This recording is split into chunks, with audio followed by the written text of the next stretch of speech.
do we have an awesome episode planned for you today. Ooh, you are going to love it.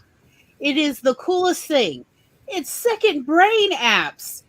What is that, Glory?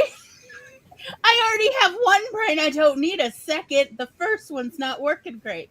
But yeah, that's literally why.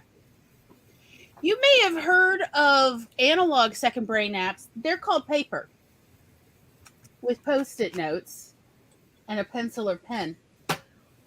But baby, you're living in the 21st century now. And now you can have your second brain on your phone and or also tied to your laptop so that you do not have to use your organic brain to remember everything, because we know that cannot be relied on. I'm not calling you out. I'm calling all of us out. Look, all humans, the brains are not terribly reliable, and that is totally fine because it's the 21st century, and so modern problems call for modern solutions. And to help us discuss this, or really to discuss this for me, because I am old school. Don't take away my Post-it notes. We have this amazing panel of folks who all have strong opinions and a lot of tips and tricks to help everybody who ever watches this. Because surprisingly, it turned out there actually is not a lot of new content on YouTube about second brain apps, particularly if you're neurodivergent, which means your brain does not run like neurotypical's brain. Surprise. But like, we need special and specialized solutions for us as neurodivergent people, as well as how to know how to tailor the technology to our specific needs.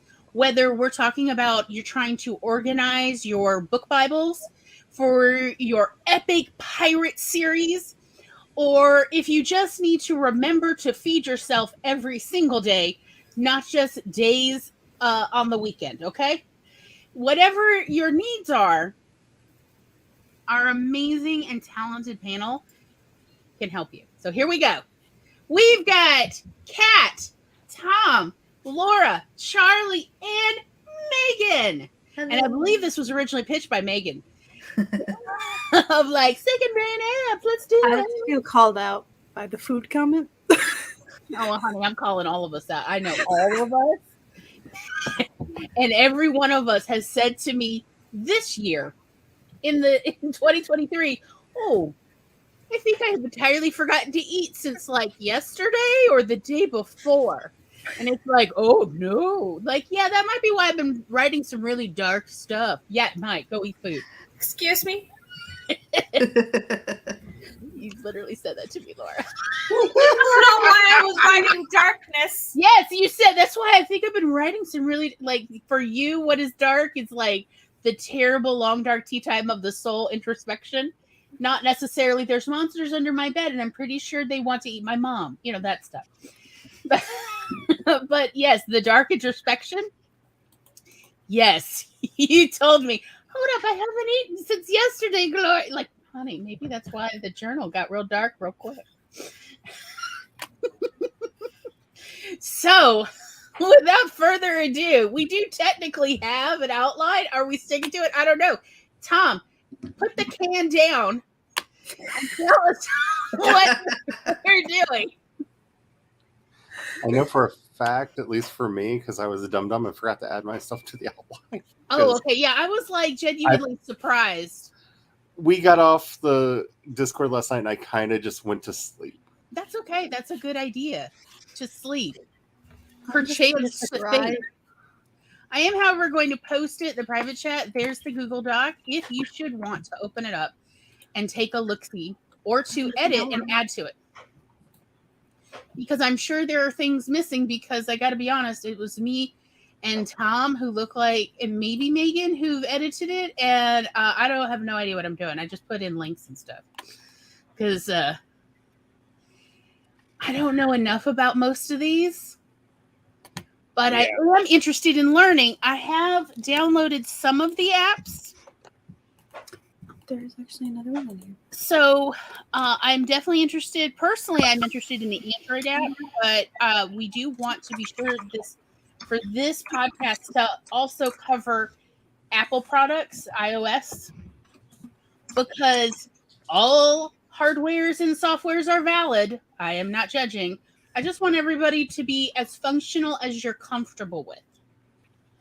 Because I think that's important. Like way back in the 90s, when my stepmother, who was blind, she's passed away. But she was the one who insisted that I start using a notebook because she had been trained to use a notebook at the School for the Blind of Connecticut, I believe.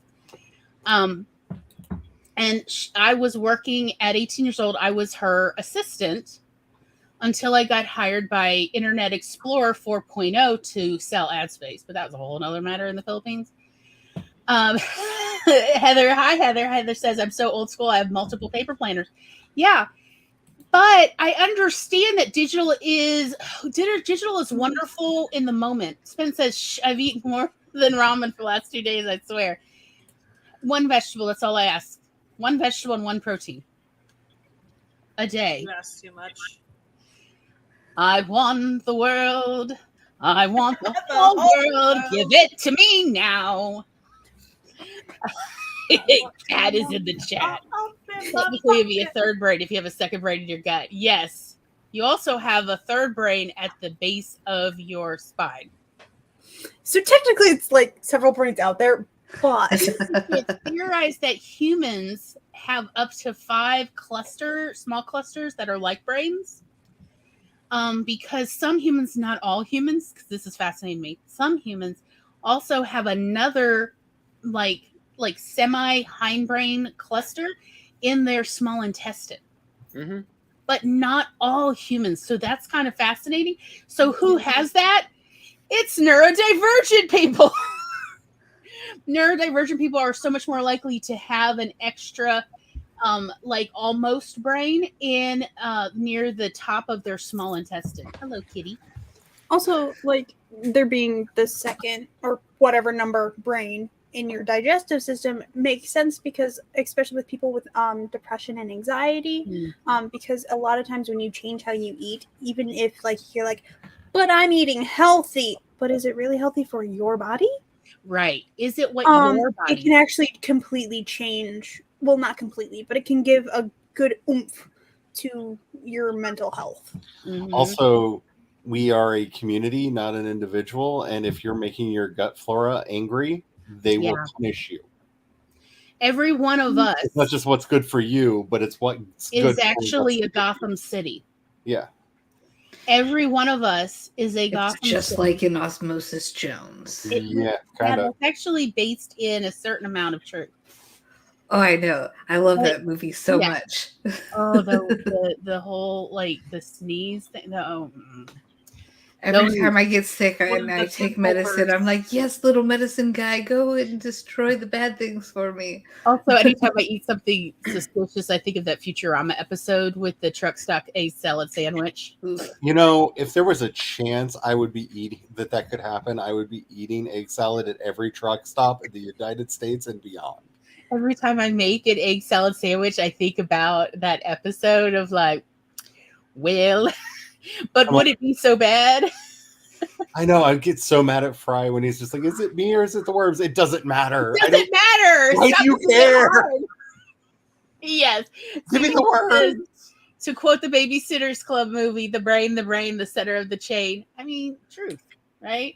But like, we don't need to put so much pressure on our organic brains to always remember, to always do what is best for us. We have more options in the 21st century, including apps, as well as, yes, we did put a section in to the outline for analog brains. Paper brains are still nice. Look, did you know they come with Post-its? I'm just saying. So yeah, we wanted to talk about all of it. Hello, yes. So Tom, where shall we start?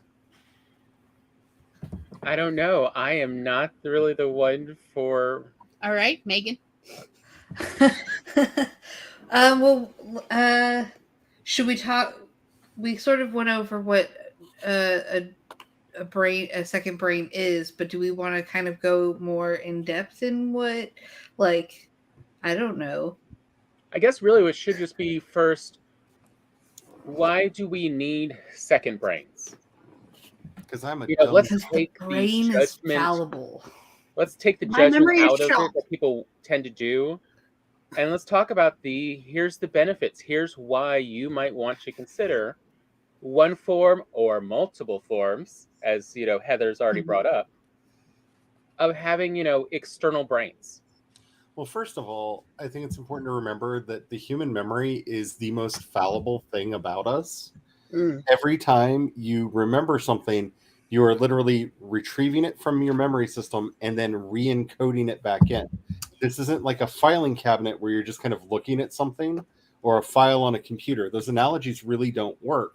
And so every time you remember something, you are changing that memory slightly.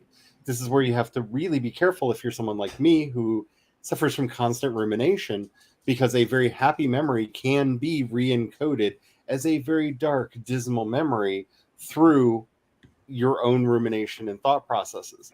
So it can be extremely important, whether you suffer from depression, anxiety, or anything else, to record as accurate as you can a memory of a situation so that you can refer back to it at any time and help keep yourself from adding shades of darkness and villainy into your memories that shouldn't be there.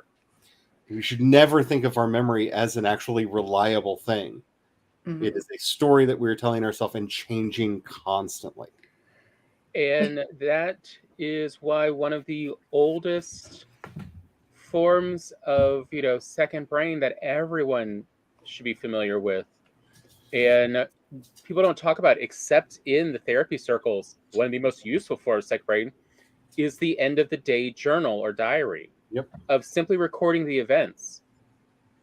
Because while they're fresh and they haven't had much rumination or anything, they just had that experience, you're better able to write and note what the emotions and situation was, versus even a week later, you will have had a chance to rewrite and change a bit of the emotions and viewpoints and even what happened in your head.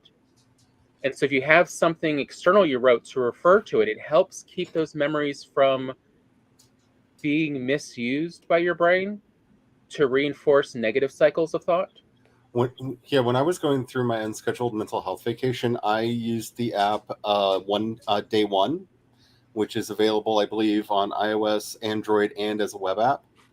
It's a Day One, and it is it's just a journaling app. You load it up, it has the dates in there. Back in the day when social media was less horrifying and we were actually talking about what we did during the day, it actually had auto imports for both Facebook and Twitter. So it would auto import your tweets and your Facebook status updates in there. And at the end of the day, I would go through and edit them into a story of my day, incorporating those in the moment ideas and pictures and stuff that I was sharing. And it really did help with the rumination, because I can so rewrite a memory in like no time flat, especially in those kind of dark places that I was. And it helped so much in getting out, because I could go back and reread what had actually happened, what I had written at the moment when it happened. And that was invaluable way for me to deal with all of that when I was going through it. And I still use it from time to time for that purpose. But it's a nice little diary. And just so you know, it can be extremely private. But remember, if you set up I don't want anyone to ever be able to read this, if you lose your password, they can never help you. Encryption takes place in the app, not on the server level. So if you use the high encryption on it and you forget your password, they can't help you. which is nice. You don't have to worry about somebody stealing your memories and, using your diary against you. Yeah. But I feel like that's very important to say up front. If you turn that on, make sure it's a password that you will not lose or forget. Another thing that second brain apps are really helpful with is if you have like ADHD like I do and you're very distractible, you can just take a quick note, throw it into just a section that you maybe have labeled quick note like I do, and then you can organize it later at the end of the day or when you have more time available so that you can use that information later. And it really helps, when you're in the middle of a conversation and you're like, oh, someone tells you something like, oh, we're going to be meeting on this day and time. You can just input it into your phone, the information you need, and then you don't have to try to remember it later, or you don't have to worry about getting distracted and forgetting things because it's always there for you. Nice tip. And let's see, what are some other uses for second brains? Well, I mean, there's so many uses. If you're a writer, it is very important to have one set up for yourself to keep track of your world building, your plot ideas. Never assume you're going to remember where a plot is going. Write it down. If you have a character arc, the moment you go, oh, this would be a fun character arc, write it down.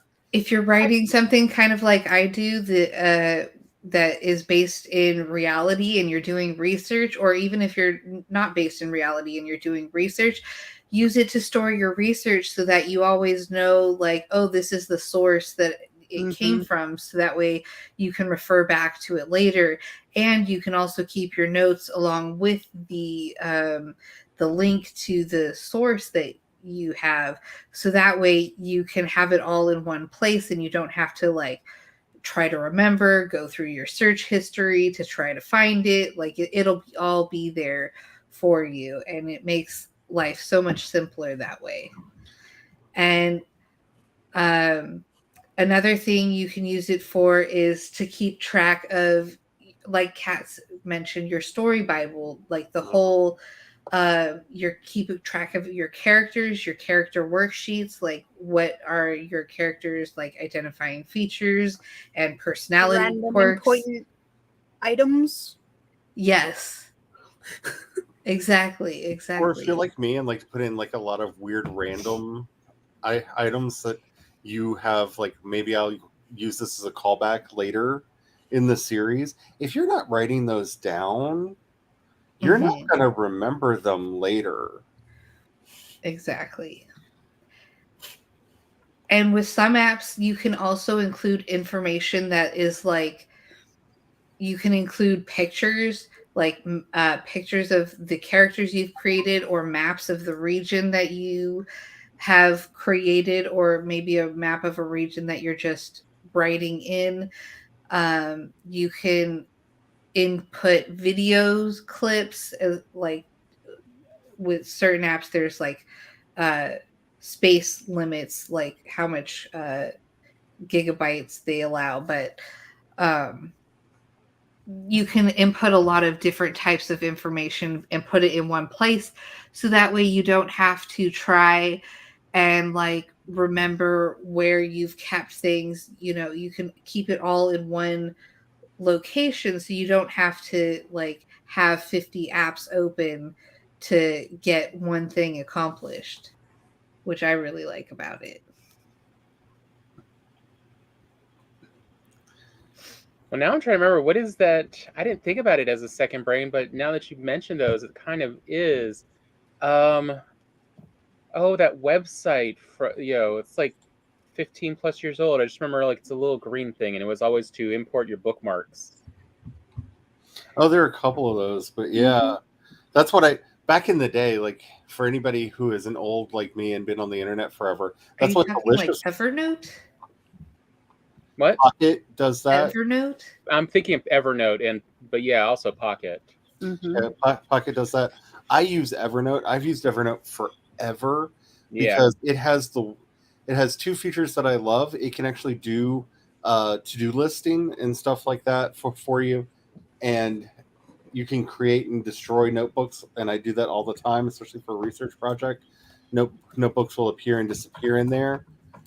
But the biggest thing with Evernote that to me is life is their web clipper. Yes. This to me is one of the most important features for any app, and so few apps are putting them on there nowadays.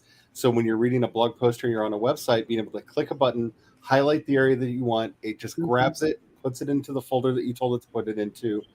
That is so valuable, especially when you're doing research, because it also will grab all of the citation information so you can go back and read the full article later. But I don't know what I would do without a web clipper. So the nice thing is Notion has a sort of a web clipper. It only gets the link really and a little bit of information. But you can connect Evernote to Notion and have all of your Evernote notes that you clip go into Notion automatically. So then you can organize them later. And then if you have everything in Notion, it's one way to keep everything in one place so you don't have to flip between apps. And you still get the benefits of using Evernote without having to flip between different apps. So that is one of the other benefits of that. Yeah, if you're like everyone in this panel right now, you're a very curious person, and you will go down some rabbit holes of research, finding some really interesting things, but then later on, retrieving it can be difficult. Mm-hmm. And then just sort of organizing it can be difficult, and that is part of where these all come in. And they've all got, their best uses and their other uses, and as you see, everyone, in the end, it may be a combination of this is great for this, but I like this one for this part. And you may even just, like another sign that you may be neurodivergent is if you have 3 different communication apps on your phone that you are carrying on 3 different conversations at the same time with the same person. What? Because I don't know what you're talking about. Yeah. Because it's an easier way to organize, but you are, flipping different thoughts, and it's easier this way that you don't confuse the conversation with the same person. Mm-hmm. Or the same way. You know them, and they prefer to get their links at this app, so you send it to that app. But you both prefer to chat, or it brings out the chattiness in a different app. So you're chatting in one app, you're posting links in another app so they can store it, and then eventually it's like, well, all right, meet me in StreamYard just for video chat. While you're still texting each other and posting links. I'm sure Notion has a version of this, but one of the things that's been really helpful over the years with Evernote is they allow for shared folders where people can, when working on collab projects with each other, being able to have that shared brain where each of you can be throwing things in, each of you can be leaving comments in there and really marking everything up, because it can be really trifling sometimes when one person always uses like Google Docs or something like that, and the other person uses a different app. Finding that agreed app for a group project, because if we're this as bad as we often are, and let's be honest with ourselves, we're terrible at remembering things, group projects are exponentially worse, because half of the time it's not even that you forgot something, it's that somebody thought they said something and didn't. Mm-hmm. And so now you're having a thing where you're like, oh, I forgot that you said that when they didn't actually say it. So having a joint place where all of that information can go together and make kind of a hive mind situation, so everyone can see the notes, everyone can see what you're working on, is so vitally important for any group project that you're working on, because it can also be the problem where I have a tendency to repeat myself a lot, if you haven't noticed. And so having a group thing like that stops me from having that one really bad silencing issue that I have where I feel like I've already said something 20 times and I haven't said it once yet. So having that record where I can go back and look and go, oh, actually, I didn't say this yet. Here, let me put this in here, is really important, because not only is our memory unreliable, but sometimes it's unreliable in a way that it prevents us from even putting stuff forward. Another feature that I really like in Notion in particular, I don't know about other second brain apps, but it allows you to set up like reminders on any piece of information that you input into the app. So all you have to type in is like at, and then when you want to be reminded, and it'll set up a reminder for you to look back at it later. So if you have something that you're like, I need to remember this for next week, and you can like remind yourself 3 days in advance or something, just so you have it available, you have that reminder like, oh yeah, I need to check this out so I can do, XYZ. I really like that feature that it works with neurotypical brains, or just brains in general that are prone to forgetting things. It makes life so much easier. Mm-hmm. And the other really important tool in this for so many of these apps is interconnectivity. In other words, being able to link one note to another note, so that you can start basically making yourself a murder board for your ideas. Because a lot of times what really hurts us is not so much that we don't have the ideas, it's structuring them that is the problem. It's putting everything in the right order to suddenly go, oh, that's what I want to do. So you need something that'll give you, that red string and some thumbtacks so that you can start putting everything together. And some of the best apps have really robust ways of doing that, and some of the worst apps pretend that they're going to help you remember everything, and they're just a simple notes app that doesn't even have folders. So think about how you like to organize things, and take that into account when you start looking at any kind of a second brain app, and be experimental. Play around. If it has a feature and you're like, I don't even know what that is, play with it, try to use it. It may be the one thing that you're like, oh, how have I lived my life without this ability to do this thing? Or if you really get stuck, there's always YouTube videos to see how other people are using it, because that's a great way to get like tips on like how to be more efficient with the software. Sometimes it's really intimidating to start one, or even to play with one, because you're like, what if I too many choices at once and you get overwhelmed. Yes. So and like seeing somebody step by step, here's how I get ready for my week, or whatever their video is about, can really be helpful for hand holding and like take me by the hand and walk me down your primrose path. Yes. And don't feel like Jennifer Brown asked Charlie, murder boards are in my wheelhouse. Oh, I use Scalpel all the time, and if I actually showed half of my scalpels, it would be like, I really feel like that meme of the guy with the poster. Charlie, where it's like, and this is the. I had a giant cork board, guys. I would have so many murder boards. Yes. Also, and like the real fun is attaching the string to each page. Yeah. Don't be afraid. Like, don't just be like, well, this one didn't work for me, or, well, I got this account, even though it's a free account, I have to do this one. Right. It's okay to be like, this doesn't work for my brain. Right. This doesn't work for me. And then bounce between them. Or maybe you might find a combination of them that works for you. It might not just be one. You might end up actually using two of them and just be like, but this one is for all of this type of thing because that works with this thing that I do and how my brain is processing it. But this one works for my day-to-day life type of thing.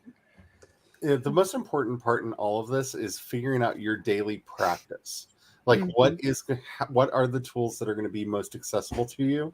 So for me, I always have my phone on me. So having phone access is really important for me. If you're not so much on your phone, having a phone app might not matter for you, Mhm. right? So you need to be thinking about your use cases. Where are you going to be wanting this? Where are you going to be using it the most? And what is the method that is going to help sort through all this? I actually have about maybe 3 or 4 different apps that I use on a regular basis, and each one is kind of dedicated to a different thing.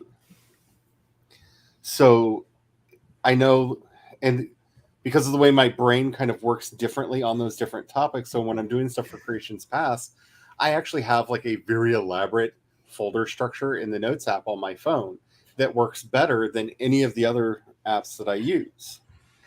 And I don't know why my brain works better for that way.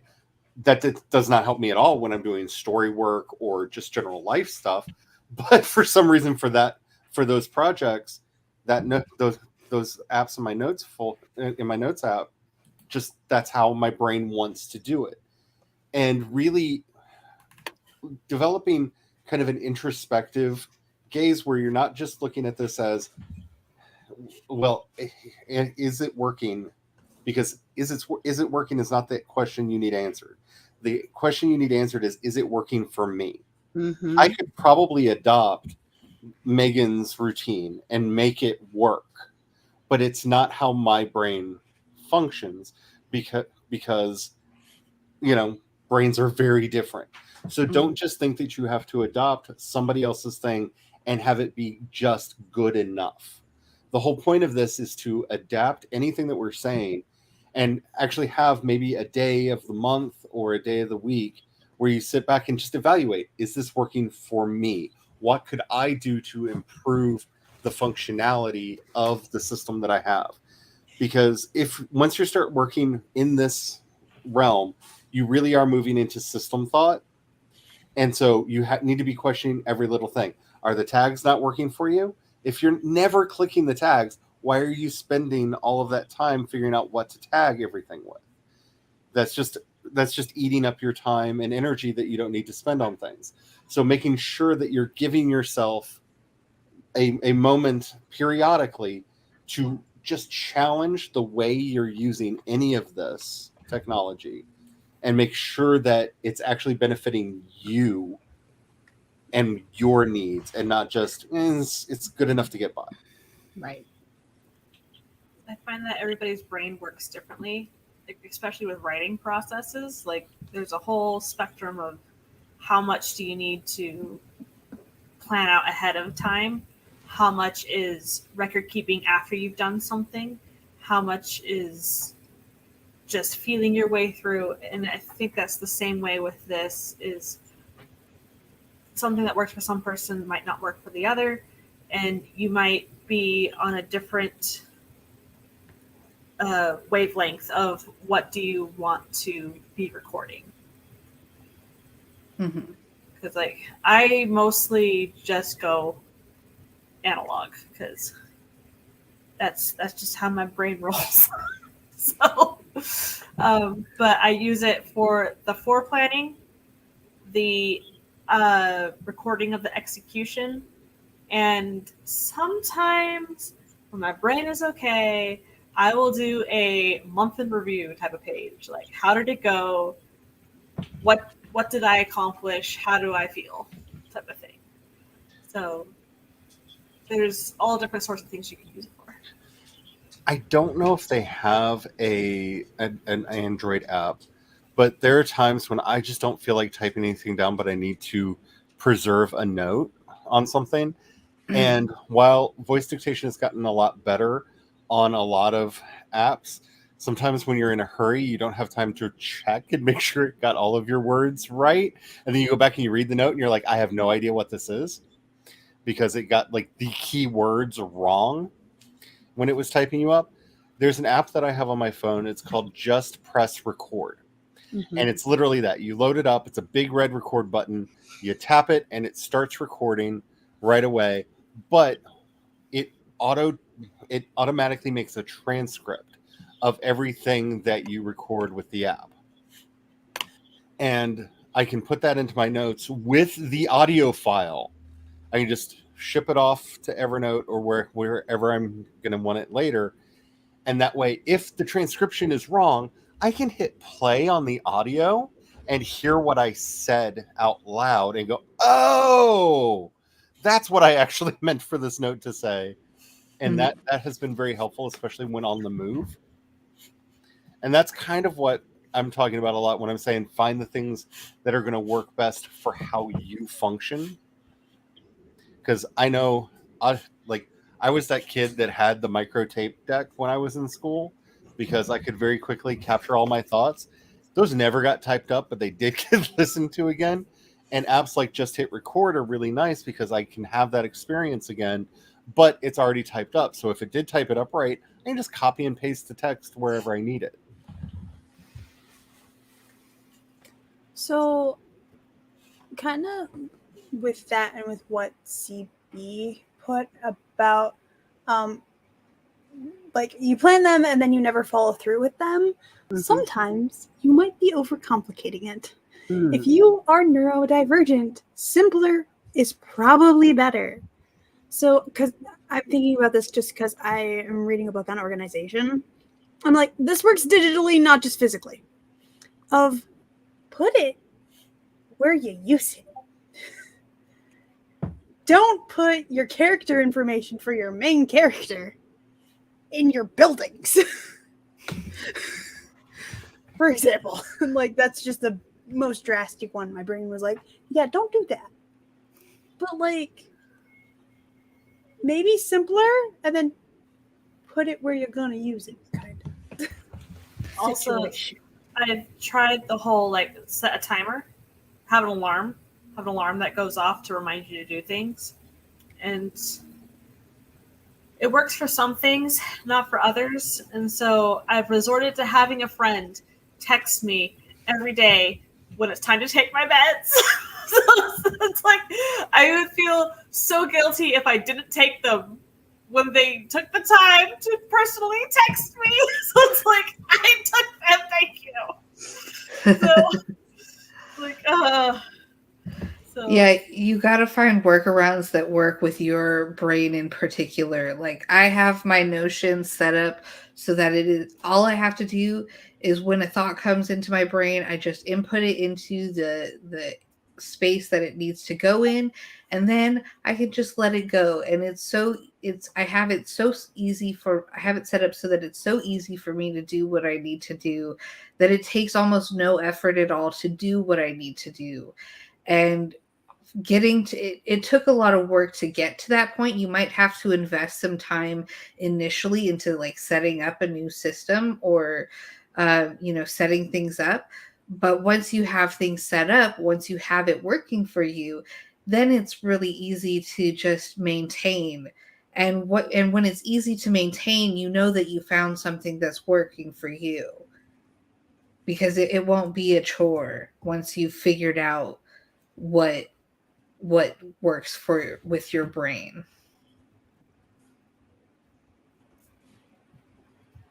Yeah.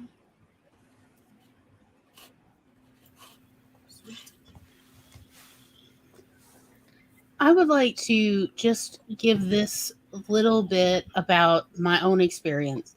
So, and fair warning. So again, this is an analog system. Hello, cool gamer. So way back in the day, it was, picture it. It was the early 90s, and I was newly married and trying to stay organized with juggling a marriage, a extensive home renovation, a video store, and going to college for my bachelor's degree in education.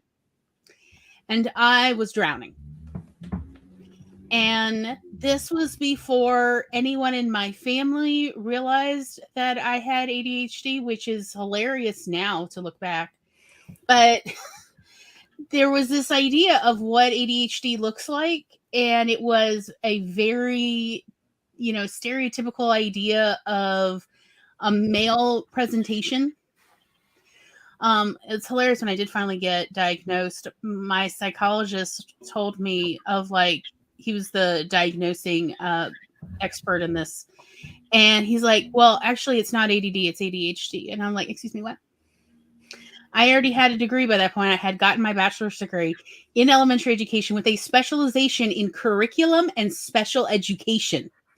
Like, specifically, one of what I was trained for was to recognize ADD and ADHD in children of all, genetics, and be able to refer them to experts for possible diagnostics.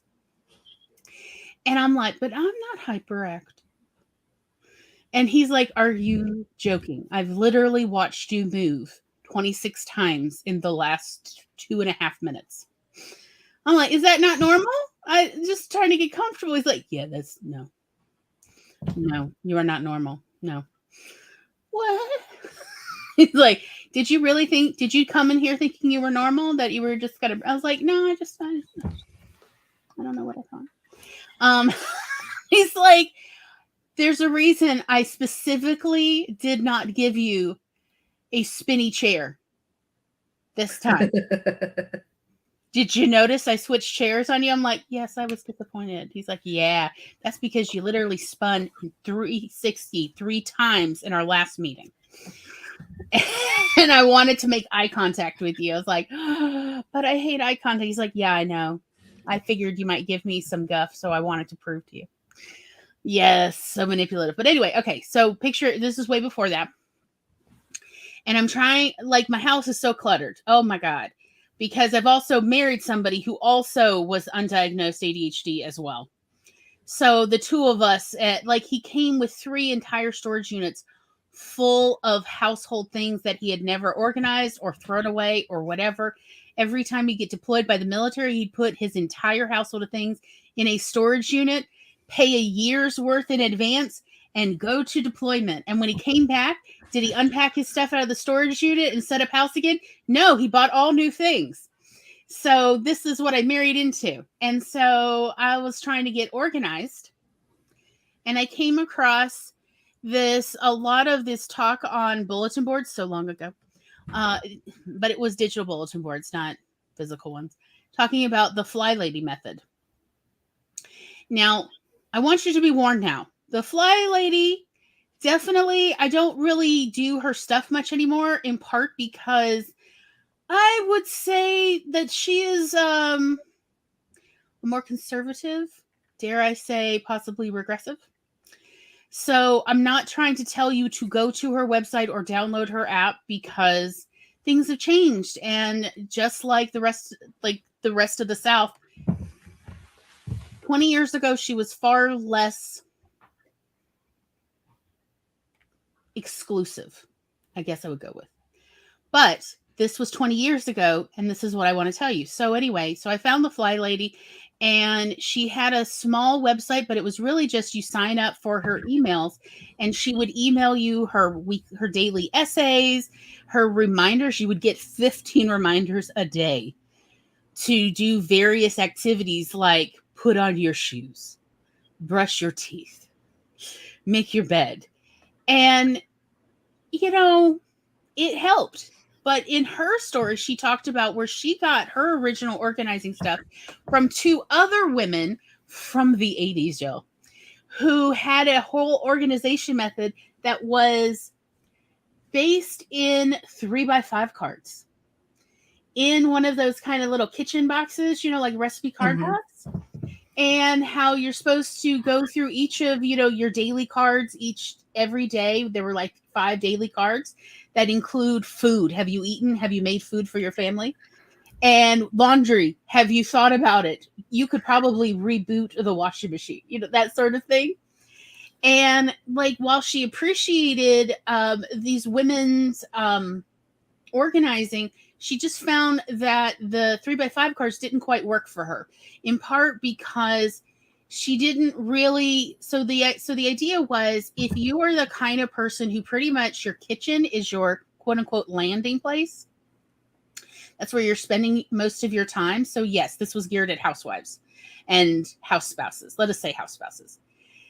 That the kitchen card, the recipe card box would be what would feel natural to you. Versus for Marla Sealy, I think, the fly lady, she did not find that worked for her because she had several children and she was always, she felt like she was a soccer mom who were always out bussing their children around everywhere as well as running errands. And so what felt better for her was a binder. And so on. And so that is what I want to point out. Now, the binder system actually worked for me because I was already doing something similar. I had already sort of figured out a biohack for my own brain a few years prior of, okay, so here's how it goes. Especially if you have ADHD, here's the biohack that works for apparently almost everybody with ADHD, whether you're diagnosed or not. If you can make a behavior a routine, it does not use up your precious executive functioning for the day. Mm-hmm. Whatever your routine is. And I had sort of figured that out, but in order to make the routine, that was the hard part, right? So, because I had originally worked at this company called Cellular One way back in the 90s in customer service, and they were advocating the Franklin Covey system. And Franklin Covey was also pushing the routine thing. And so, but I was having trouble establishing my routine. So I set up, so imagine, if you will, a numbered list of things. Like, in order for me to leave the house, I need to have my car keys, my wallet, shoes, pants. Yes, pants were on the list. Trust me, I walked out to my car a couple times without pants. Yeah. I literally, like y'all, I lived in an apartment complex and I'm walking out with just bra, top, underwear, shoes, no pants. Lori, did you not notice putting on the anyway? No, I didn't. Anyway, it's first thing in the morning. Can anyone imagine why Glory is so related to what was that? Oh, I can't remember all of a sudden. British movie, American actress though, always has to gain weight to play the role. Kate Winslet? No. Bridget Jones? Bridget Jones, yeah, Renee Zellweger. So I did walk out without pay. So anyway, so I had a routine up by the front door with the numbered list of all the things I had to have with me in order to leave the house. And I had another list on the bathroom mirror posted. Literally, it was a numbered list, and it included wash face, brush teeth, take medicine, because I kept my medicine in the bathroom back then, and so on. And that worked for me because Fly Lady took all these numbered lists that I already had around my house and put them in a binder that you just are checking your binder and then you're flipping through each day as you get through. Mm-hmm. And that, honestly, it really helped me quite a bit. I'm not saying it would necessarily help anybody else, but what I am trying to say is you are so much more likely to find an organizing app or system or whatever that already sort of intuitively works with the way your brain is functioning already and what your behaviors and your routines already are.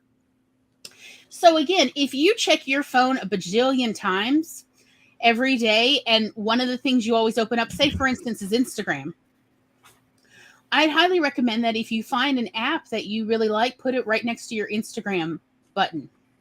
Right next to the Instagram app, have it right there. I have it as a widget. Mm-hmm. I have it both as a button and a widget. Very so nice. All I have to do is click. Yep. And it shows up. And so that's what, like, again, if you are neurodivergent, more than likely you are going to have so much better success if you take something and you hybridize it. So I took my routine list and put it in the binder. Okay, but you left out that one intermediate what's that piece as printer? Well. Huh? Having a So, well, yes, you did have it in the binder, and that was a great way for you to remember the big sets and everything. The sub part of that, or the I don't remember what it's called, was you then had super sticky notes. Yes. That you would then post at the locations, such as the mirror in the bathroom or on the door to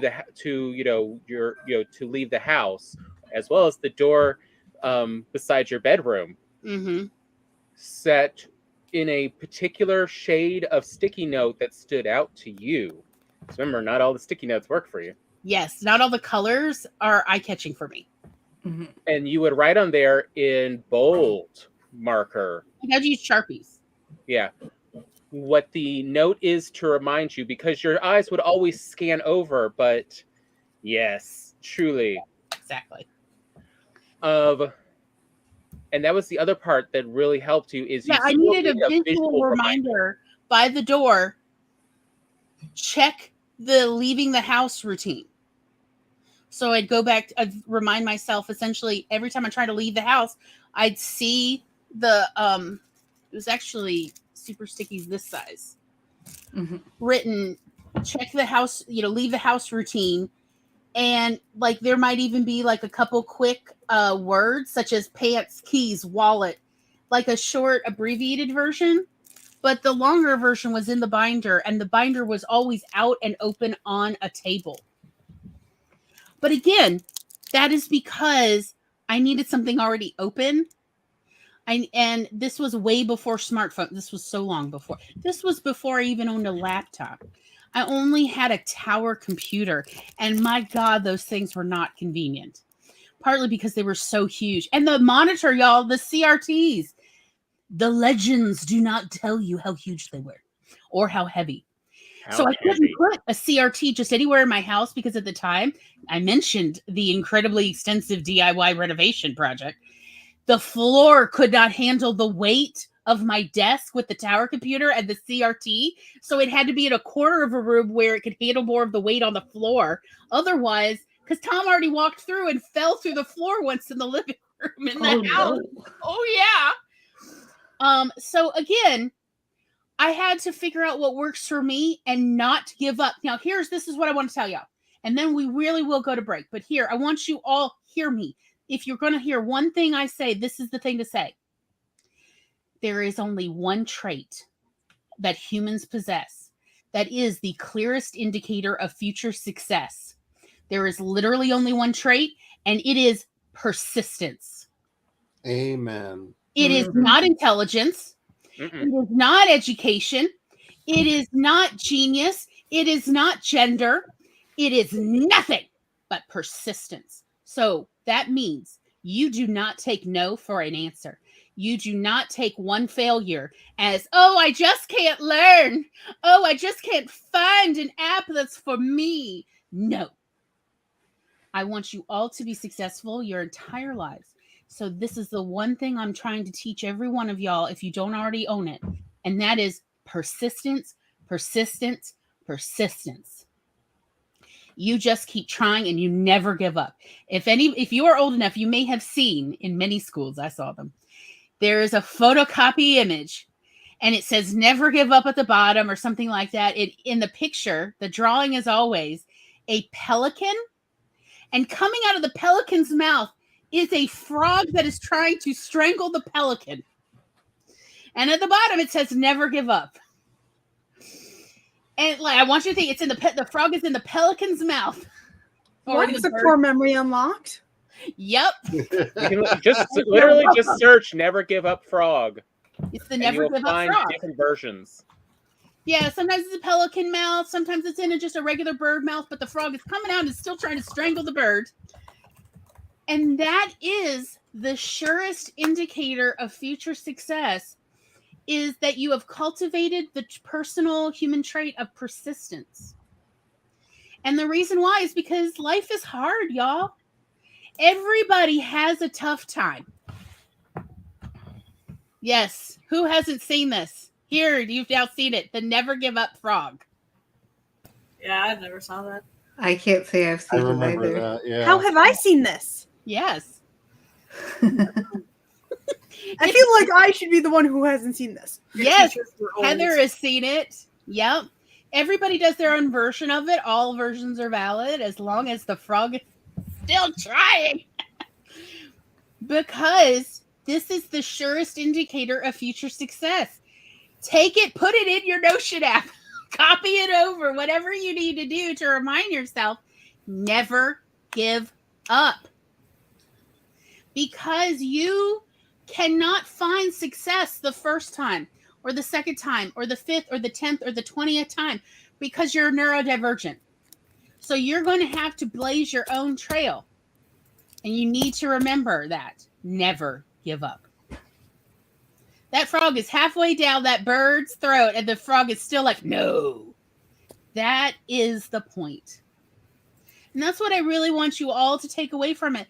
If you're ever going to find an app or an organization system that helps you in any way, let alone preferably helps your writing as well, you are going to have to use the trait of persistence. And if you do not already possess this trait, you're going to have to cultivate it. But I know every one of you can do it. I've taught it to every one of my students. I've taught it to senior citizens. Every one of you can learn it, because if I can honestly teach it to children and senior citizens, regular adults can pick this up. Also, the other part is there is no perfect way. There's just a way that you're enjoying using now. Mm-hmm. Like there is no, this is it. It's this way or never a way. It's Right. have fun with it. See if this way works for you. If it does, great. Play with others, but just keep playing with it. Never stop playing. That's how you keep that persistence going, is that there is no one single answer. There is, what's this doing? What's the best way this works for me? How can I use this? Well, what about that? What's a fun way I can use this? And What's the way I can use that? As you grow older, as your circumstances change, as technology changes, what works for you is going to change. So I came up with the binder, or I was using the binder system before smartphones and before I even owned a laptop. I mean, laptops existed. I just didn't have it because they're so expensive. And they weren't that high processing power that they are now. And Tom knows I need high processing power because Glory got a tab problem. I have always had a tab problem, but before it was a tab problem, it was honestly a Windows problem in that I had a million windows open. Before that was where they then came up with the tab, because my point simply being, I don't use the binder anymore. Now I use something that's much easier for me to put in my purse because the binder was just too huge. I now use a steno pad, and I honestly use my phone. Tom and I use the Telegram app, which is actually a chatting app.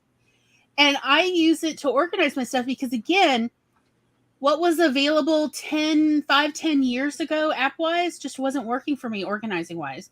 So I made something work for me. Will that work for you? Who knows? Maybe, maybe not. Probably not, because when you're neurodivergent in your own way. You're not necessarily similar to anyone else who even has the same diagnosis as you. And Just like if you've met one person with autism, you've met one person with autism. If you met one person with ADHD, congratulations, first one down. About a couple million to go. And see, lists don't work for me either. The quickest way for me not to do something is to make a to-do list.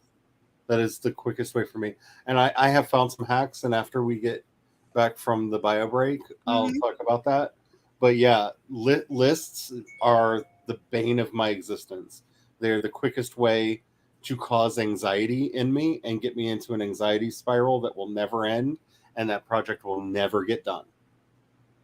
Yeah, like everybody who ever watches this is more than likely going to need to figure out their own kind of hybrid system. Whether it's that you're hybridizing between two apps, or you're hybridizing between paper or even Post-its and apps, or whatever you're doing, you're probably, if you ever are watching this, ever, or in the chat, you are more than likely going to need to make your own hybrid system that works for you, your brain. Also, the way you're living your life now. My life drastically changed from when I was doing binders, and I was in school, and I was running the video store, and I was juggling all of that. My life does not even look the same. So, partly because I got a laptop. Oh, the convenience of a laptop. And also because of smartphones. Smartphones changed my need. I didn't need the binder anymore because I could keep all those routines listed in my phone to refer to. And quite honestly, eventually my brain grew old enough that I could actually remember to brush my teeth most days without needing a visual note on the mirror. Y'all, so many houses, I found out you could use vis-a-vis to write on glass mirrors. And so like every bathroom mirror for like what, Tom, 15, nearly 20 years Oh yeah. had vis-a-vis with the whole thing just written on the side of the mirror. In every home I lived in for almost 20 years, people would come over. Oh, can I use your restroom? Yeah, no problem. And then look at my life in the list. It would mention getting dressed. People are like, do you really need to remember to get dressed? It's like, well, you don't live in my brain, so you don't know what I have to deal with. Even other people with similar diagnosis, like not everybody needs to be reminded to put on underwear every day, but I do. I will totally get to work and then realize, oh, that's why my pants feel funny. Like, y'all, it's not easy being me.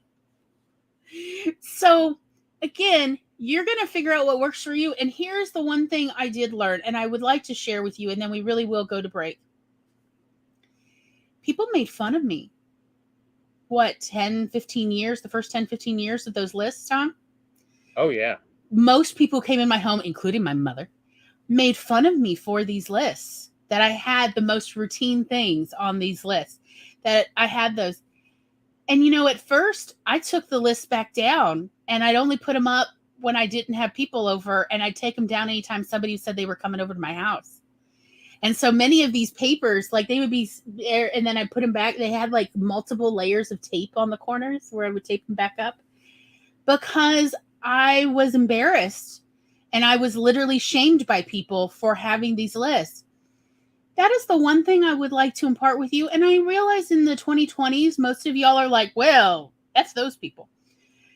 And I agree with you. But do not ever, ever allow anyone else's weird internalized bigotry to get in the way of you being a happy, functional person. If the Post-it notes make you happy and you love how beautiful the colors are, so you buy, the Rio de Janeiro side and then the Moroccan one, they come in a bunch of different color schemes. If that's what makes you happy, then by all means, you freaking do it.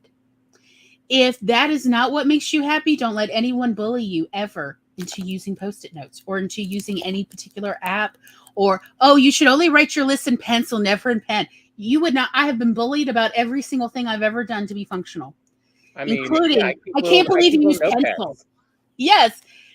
Tom has also experienced bullying about using a notepad, and he was bullied at an IT job with other IT people who were like, I can't believe you use a notepad. And I'm like, what is wrong with these people? You need to get away from this toxic job. Well, the only thing that worked out about that, though, was that my boss was also very much in the everyone writes down the notes. You can remove them later, but you have to have written them down at least once. Mm-hmm. And so anyone who bullied was very quickly gone because we don't need those here. But I want you to think about this, especially as a neurodivergent person. If anyone is bullying you about something that either brings you happiness and is not hurting anyone else and or brings you functionality in your life, it is that person. It is not your system or how you're doing it. The bullying should be a flag to you that you're definitely doing something right because it's working for you. So let that persist. And that's all I'm going to say. I hope that, that little pep talk will help you and you'll remember it. The moment somebody starts bullying, you'll be like, wait, I can vaguely hear Chloe's voice in the back of my head. What is she saying? Oh, that's right. She's saying, fuck them. So anyway, and on that note, how about we do a little breaky break? And when we come back, what will we discuss, Tom? Megan, someone. We could delve into Notion, since I know Notion. Sure. And maybe some of the other apps too. Yeah, the basic, how do you get started? What do you want to put in there? Or how do you outline? Yeah. Sure. We'll see y'all in approximately 10 minutes.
Me-me-na-me.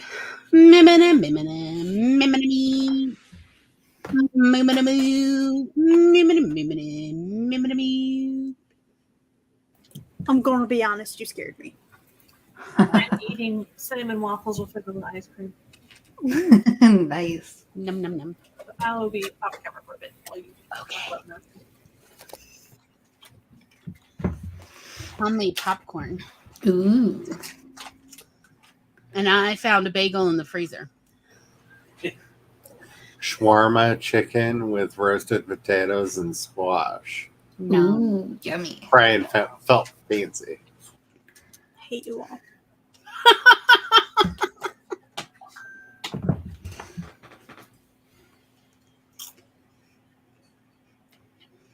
It's so good. Nom nom.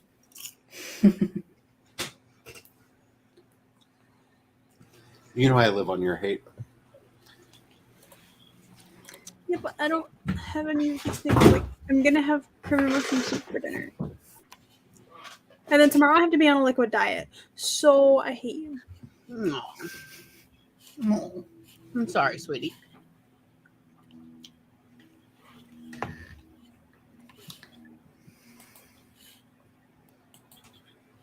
All right. So, Notion. Mhm. What you got, Megan? I'm sharing my screen. So, Notion is a wonderful app because it is so versatile. You can do pretty much whatever you want with it. This is my homepage. This is where I have everything that I use on a daily basis collected in one place, or not even on a daily basis, but just everything that I have that I need is here in one place. So like I've got my crochet patterns over here and my sewing stuff. I've got my copywriting stuff. Charlie and I are planning a podcast. Still have to work on that. Still have to get a job so we can do that. Here's research that I've done, on anxiety, on productivity, and resources I've gathered, so I can have that all collected in one place. But I also have other pages that are different from like this page, for example. Like, let's go to my knowledge management system, where I have, this is basically like I use sort of like Evernote. I use the clipper to clip articles that I find on the web and add them to this spreadsheet, basically. And I have it tagged by whether it's a book or an article or something else. I have the topic here so I can remember why I saved it, basically. Here's the link so I can return back to it for later. If I have a project set up, I can connect it to the project so that when I'm looking at the project in my task management system, then I can refer back to this without having to go to this page. And then I have a summary of what the information is about. So you can do all sorts of things with Notion. It's very versatile. Let's see, what other kind of pages do I have that, like I had my setup for my trip to Europe that I was going to go on. And so I had like all the travel items that we would need. And I also had, like the research for the cool places to visit. I had all that collected. And so you can set up pages based on like what is a topic that you are interested in. Any questions that I can answer, or like, do you have any tables set up in yours that show some of the different formats the tables can be in? Because those can be sellers. Yeah, so I have my I can also create a new page in a second, but I could always here's- share mine too. Yeah. So I have like a task management system. You can do like a calendar view, or you can do like have it listed. Oh, there it is.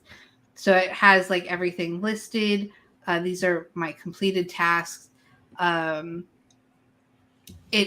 can do a variety of different things with that. Let me create a new page. I was going to say, do you want me to just share mine? I have some of the other views already made. Oh, okay, that works. Yeah. And then you don't have to create another page. I mean, then I could show people how to create a page because then they don't have to, try and figure it out. It's super simple. All you have to do is click this button right here that says new page. It'll create an empty page. Let's call this Glory Stream. And so you can create, you can import templates. There's a variety of free templates that you can use, but there's a table view, a board view, and a timeline view. Let's create a timeline view because I haven't really shown that yet. Well, I can't. Do you have a timeline view on yours? Yes. Hold on. Let me find it first. Okay. I'm pretty sure I do. Also, our notions look different. Oh yeah. Because my new page is not where your new page is. Oh. And then I also have an extra, I have a create page button, circle button all the way at the top, or I have the add a page down at the bottom. Oh, see, they changed it it used to be that way for me, and then they changed it. I think I might have I might be on the beta. Yeah, you might be on the beta. So mine may look a little different than yours, but it essentially works the same.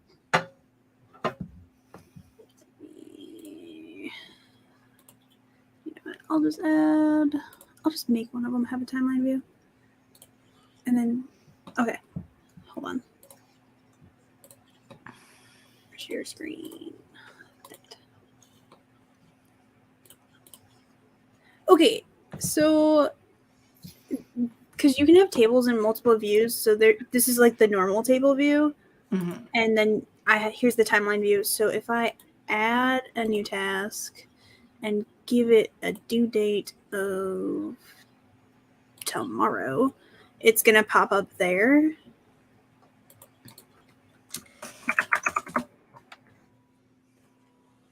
And then you can extend it and make it bigger. So you can do the timeline view this way, and then each task will be in its own line, so they won't actually cover each other up. Because some timeline thingies cover each other up, and I hate that. Yeah. But the board view that I like is this one. This is kind of like the Kanban board view. And you can move the things around and you can do this one in the view that's the progress one with the not started, in progress, or done, or you can change it if you've tagged an item. So I have items that are tagged vlog, writing, and goals. So if I had a second version of the board, so you can just change the view and keep the same tasks and everything on there. It would actually this one would become one. They would just become the different tags, which is really fun. If you like the Kanban style board. Is there another view? There's the gallery view, which has the images. I can show you the gallery view on mine. If you don't have images, it'll look like this. Yeah, it looks like boxes. It's great for images. I use it for where I just had. Oh, I moved the. Oh. Yeah, I don't have any with it. Where did I put? None of mine have images. Should I switch to Megan's now? Give me a second to find the page real quick. Let me just sewing. Oh, wait. Oh, I did it. No, I don't have any covers there. Like, do I have covers on any of these? No, I don't. Practice. Okay, now you can flip over to mine. Uh-huh. So here I have images, and it creates like a page for each one. So if I click on like this one, I'm waiting for it to load the information. So it has the image that you input into here, but it also has, like, I use it for my description practice. So I write a description about the image that I post, and then it has the date that I created it. You can add other information for later. You can even like set up reminders just by typing at and then having the have it remind you, or you can even link to other pages if that is more relevant for what you're doing. You can also, there's a lot of other stuff you can do with it. It's very versatile. It's basically whatever you can think of, you can almost accomplish with Notion. It just takes a little fiddling with to get it down. I like to describe Notion as a digital bullet journal. Yes, that is how I describe it. It's very much like a bullet journal, and you can even decorate it like a bullet journal. Like, as you can see here, I have some GIFs of like the waves because I like the ocean. And then on my homepage, I've got all these different images and whatnot, and quotes and things like that to make it more personal to me. So it's not just useful, it's also pretty to look at, which makes it easier to use because it's not like you don't feel like, oh, I have to look at this ugly thing. And you can make it look like how you want it. It doesn't have to be like purple and but it does help and to have whatnot. visual interest, so you enjoy going back to it every time. Mm-hmm. Exactly. Recommend, if you do Notion, make it functional first, decorate it second. I disagree with that. Oh, Decorate as you The go. controversies of the panel have true. I know I'm too You queer can for decorate my as you go, aesthetics but over functionality always. I'm of the opinion of functionality first so that you know it works for you, and then you didn't just waste 5 hours of your life decorating a page you're about to delete. Okay. See, I don't feel like that's No, I say from time. experience. So hold on. This is what we were talking about before. Of this is the difference between what enables persistence and what halts persistence. Of you have to be able to play at it. Mhm. Do not, be careful of setting something up as a final version from the get-go. Mm-hmm. Because then, if there's a problem, it is very disheartening. Be Versus the, careful well, I of learned from that something. what I want. Let me try this again. Let me get some time, though.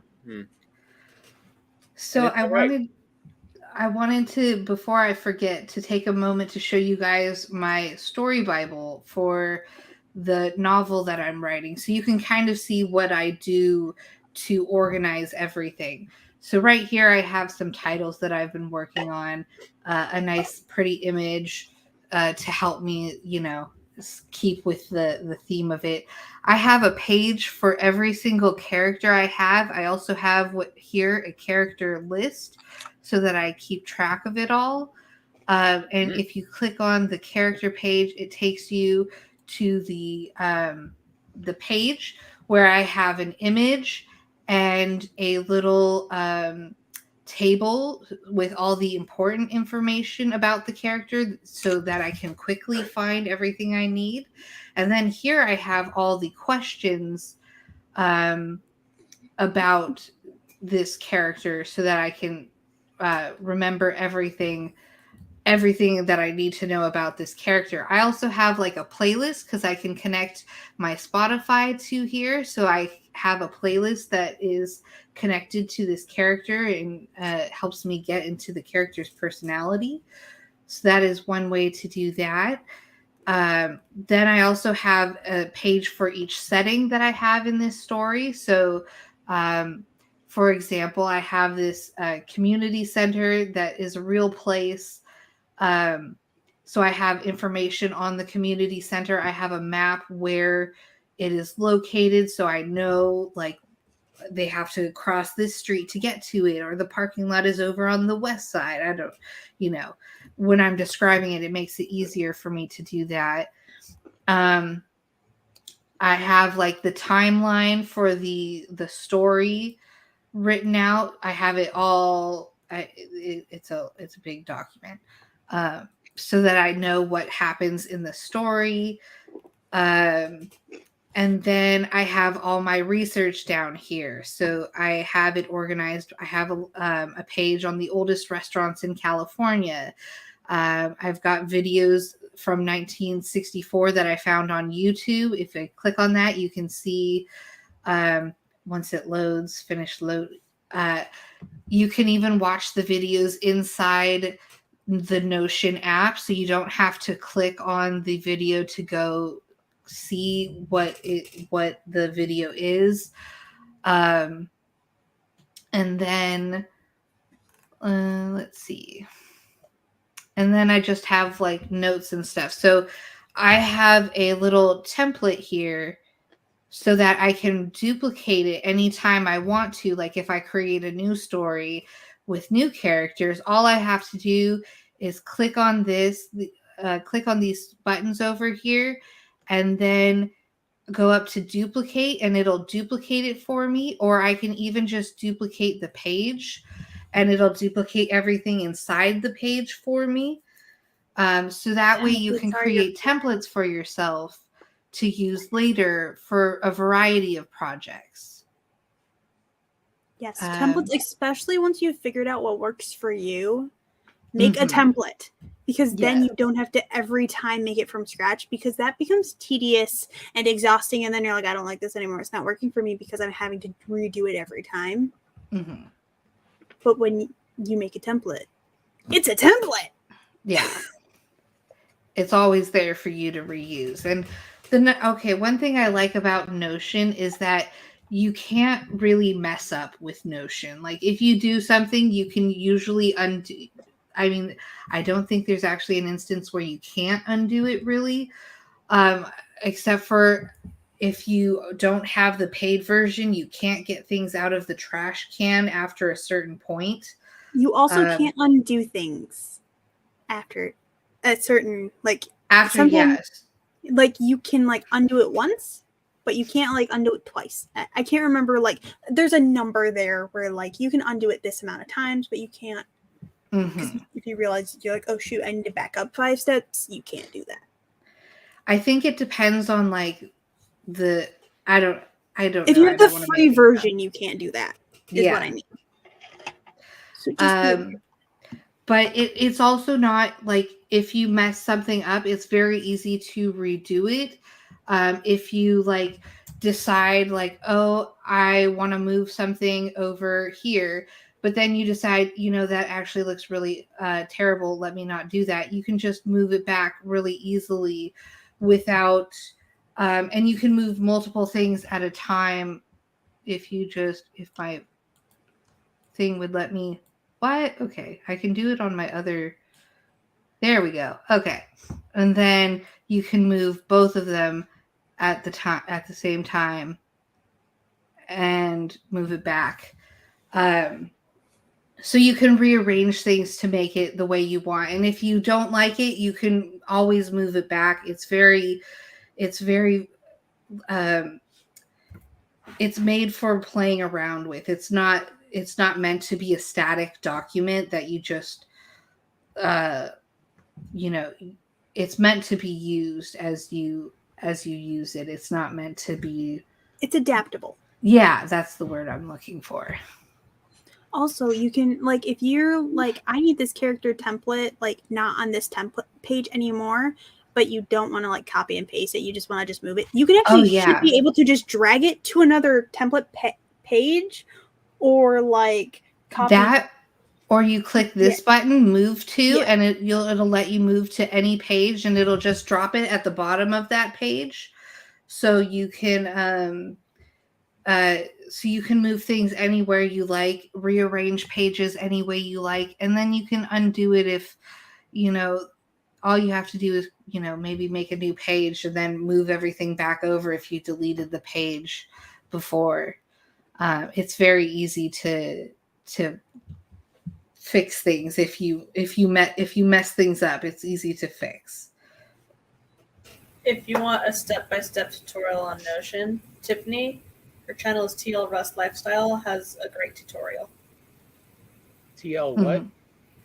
TL Russ, RUSS. Lifestyle, all one word. I'm just looking at this and just feeling anxiety because someone like me, I need structure. Because if I have too much freedom, my mind starts going, I can do anything, and spends all its time trying to figure out what it can do and not doing what it needs to be doing or should be doing.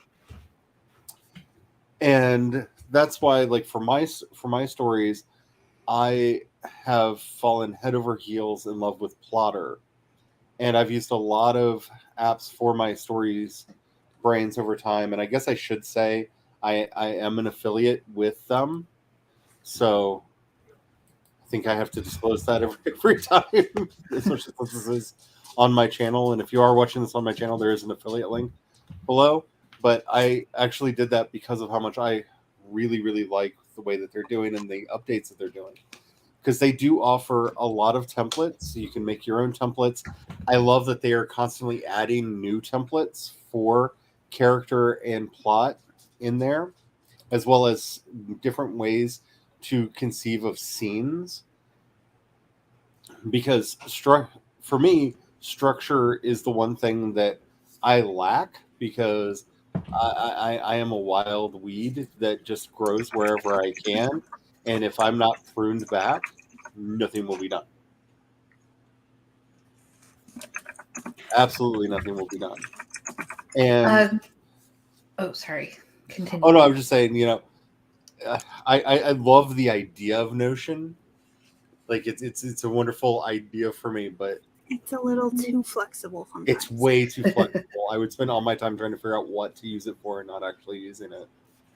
And I don't know how many other people are like me in that, but that's where, for me, like most of my stuff, I have template notes in my notes app. I have template notes in Evernote that I can just duplicate and fill in to give me that structure that I need.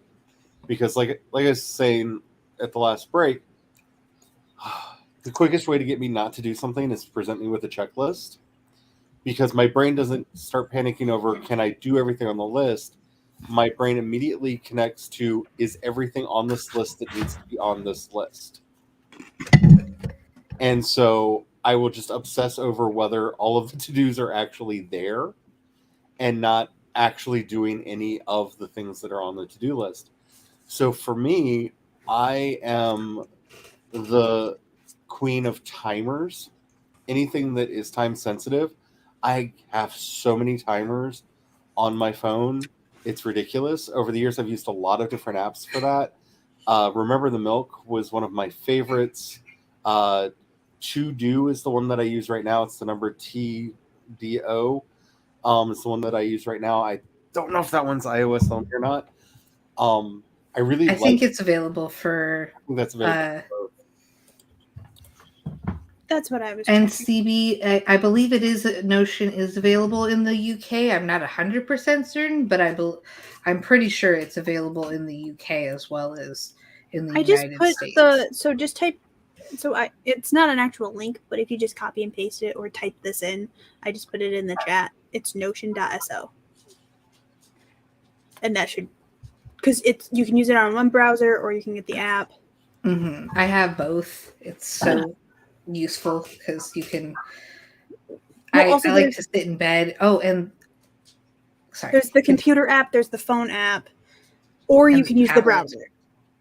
That's what I mean. And I really like on the phone app, random aside on this, it has a button that lets you, you do voice to text. So if you are like on the go, you just click the button and you start talking, and it'll transcribe what you're saying pretty accurately. Every so often it gets a word wrong, but for the most part, I find it's pretty accurate, at least with an American accent. I don't know if CB would have issues with her accent, but at least with an American accent, it works pretty well. I would say you never know with rhotic or non-rhotic how the English will work. Mm-hmm. Yeah, I would say put the caveat with a standard, more standard American accent, because I know when I'm tired or really worked up and my native accent starts coming out, the text-to-speech does not like me at all. Because once you start having any kind of Ozark twang or Southern drawl, they tend to be like, I don't know what foreign language you're speaking, but no. Or like how I randomly my words slur sometimes. Mm-hmm. And like I'm trying to enunciate, but for some reason my words just start to slur. Like it'll just be a random word I'm accidentally slurring. It really messes up voice to text. It's like, what did you just say? Also, I did want to mention real quick, just because we've mentioned the iOS stuff a lot, that there is an Android similar, I don't know if I'd quite call it equivalent, just because there are definitely,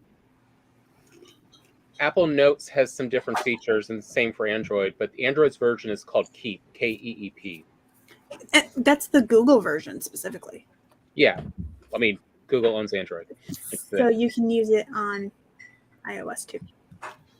Oh, do they also have that on iOS? Yes. If you have a Google app, yeah. Oh, yeah. Oh, point. But it'll let you do a bunch of those, including, keeping lists, doing notes, doing audio notes as well. Mm-hmm. You can do a bunch of those as well if you need something that's a little bit more basic in functionality.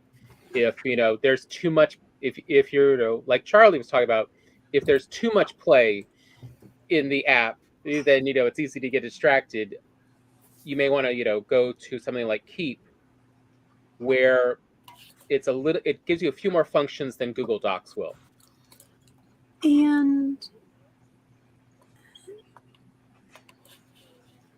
Google Suite, which there's a whole, you can use Google Suite, which is Google Calendar, Keep, Docs, spreadsheets, all of it. You can use that as the second brain too. Mm-hmm. And Google Calendar has on the sidebar, it has a Keep. You can add Keep to it, so you can access your Keep notes there as well, not just your tasks. What else can you add to that? It's been a while since I added things to it. And I forget if it was Megan or Laura who someone mentioned about using one tab, and I have to admit, for those of us who like to go down rabbit holes, and then your computer says, but you can't have this many tabs. One tab is a nice way to sort of go between, of where you can just sweep everything into one tab. And then when you want to go back to those rabbit holes, you can just go look at the titles of your tabs in one tab, because no modern browser will actually keep the web page for more than a few hours without forcing you to reload it. Let me tell you how many tabs I technically have open thanks to one tab, and that would be a total of 100 tabs. And my laptop still is able to run pretty quickly because I use one tab. It doesn't use all of that I can't think of the word. It doesn't keep the memory locked up. Yeah, exactly. So it helps you speed up your device a little bit if you're doing a lot of really big research. Megan, just click the button and everything will be there for you to refer back to later. I know technically this is bullying, but I just want to say, in our family, to hear 100 tabs is just amateur. If it's not at least within 50 of 500. This is pruned. Have you been like, researching, really? this doesn't count all the tabs I currently have open. This is just the tabs I have in one tab. No, that's what I'm talking about. Like, it's like, our feelings like, if you haven't, reached several hundred, are you even researching? Why are you when Glory calling says me out? she has a tab problem, you have no idea. Hush up, Tom. Roy's trying for street cred. Oh, But I mean, I have to no. admit, Megan, one tab definitely has helped because, yeah, it's like you don't want to close those tabs, but you don't quite have a bookmark yet for which ones you want to keep or go back to. So, yeah, like I do like one tab as that intermediary step. So the methodology that I have adapted for me, because I keep seeing CB talking about the to-do lists, and I am terrible at to-do lists. And so I kind of think of it as grab bag productivity, where I need a basket that I can throw all of the things that I need to do in and just pull one out. I used to do this with slips of paper and a hat. Like back in the day before I had a smartphone, I literally did like my chaos dice. Yes. Because if I see, like I said, if I see a list, I start worrying about whether or not everything is on the list that needs to be on the list and not actually doing it. So I basically have various digital buckets that I throw tasks into as I think of them. And when it's like, okay, I need to get something done, I will often just load it up and randomly scroll to something, and that's the thing that I'm going to get done. That has been so helpful because it keeps me from getting locked in. I also keep various things like right in line of sight. So like I have a book that I'm about to be doing a teardown on and a full like read through that for one of the Substacks that I do, and it's literally sitting right here where the light is always hitting it and those gilded letters are shining into my eyes. Just read me, Charlie, read me. Because if it gets out of sight, it is literally out of mind for me. Things that are not right in front of me, that are not present, I really struggle with remembering to do.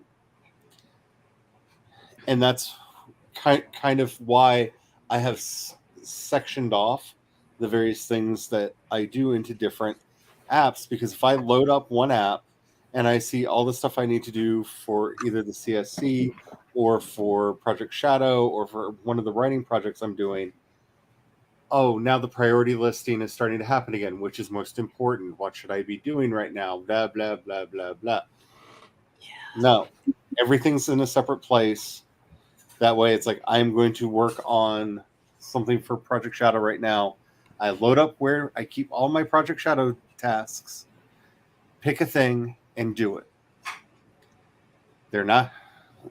That's just the only way that I've found to be able to get things done, because I'm always worried that I'm not working on the thing that I should be working on right now. And I'll tell you from experience, my rational brain knows that is a lie. There generally isn't a this is the thing right now that has to be done. I mean, sometimes there is, and that's what timers are for. But the vast majority of the things that we're working on, there isn't a this is what has to be done right now. There's just stuff that needs to get done. And telling the reptile emotional part of my brain that no, you don't have to worry about those prioritizations is really tricky. And so I've had to work a lot of cheats around it to keep myself on track and keep myself moving forward.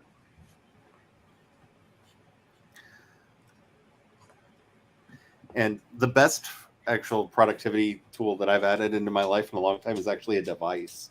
And that's my Remarkable tablet. Yes. Because I can't browse the web. I have my to-do list in there and a quick note that I can just, it's every page is a thing that needs to be done that I can then just hit the button to export it off to its own document and just get working on stuff. But there is no internet. There is no surfing the web. There is no nothing. There is just the work. And that has been the best second brain that I have added to this house in a very long time.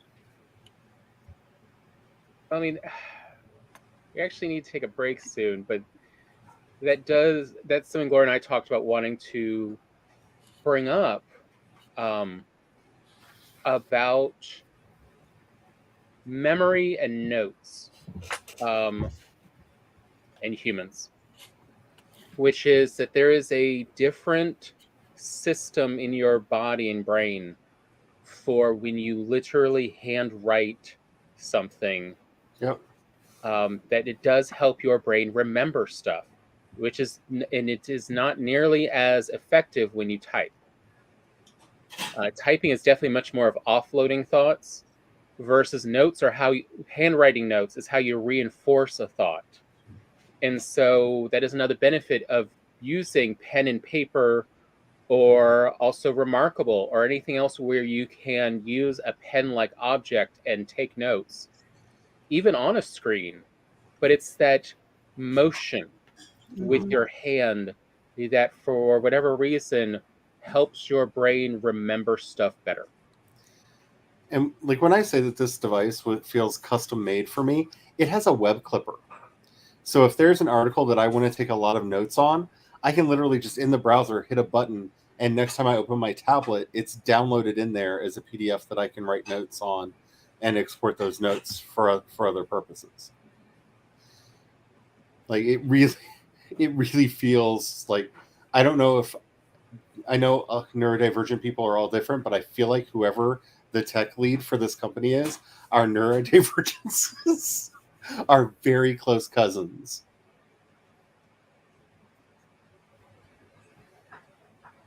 Oh, I'm sure.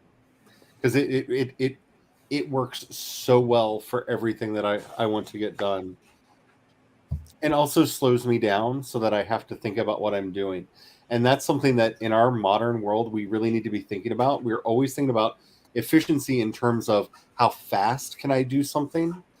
To me, efficiency is how well can I do something. If I have to spend less time filtering through all of the waste that I am collecting and actually getting stuff done, that's much better use of my productivity than just capturing everything. And because I am a bit slower handwriting than I am typing, it makes me be much more careful with my wording. And I've noticed a lot less rewording and rewriting, especially for like the essays and stuff, needs to happen on the other end because I'm being more deliberate in what I'm collecting in the first place. And I think there is a value to taking things slow. That tortoise and hare approach. Like the older I get, the more my back and legs act up and my brain acts up. The more I realize, like, yeah, I am the tortoise. The hare may get to the line first, but I'm going to be sitting there going, yeah, hi, because I don't have to stop. I'm not going to be winded. I'm going to get there. Mm-hmm.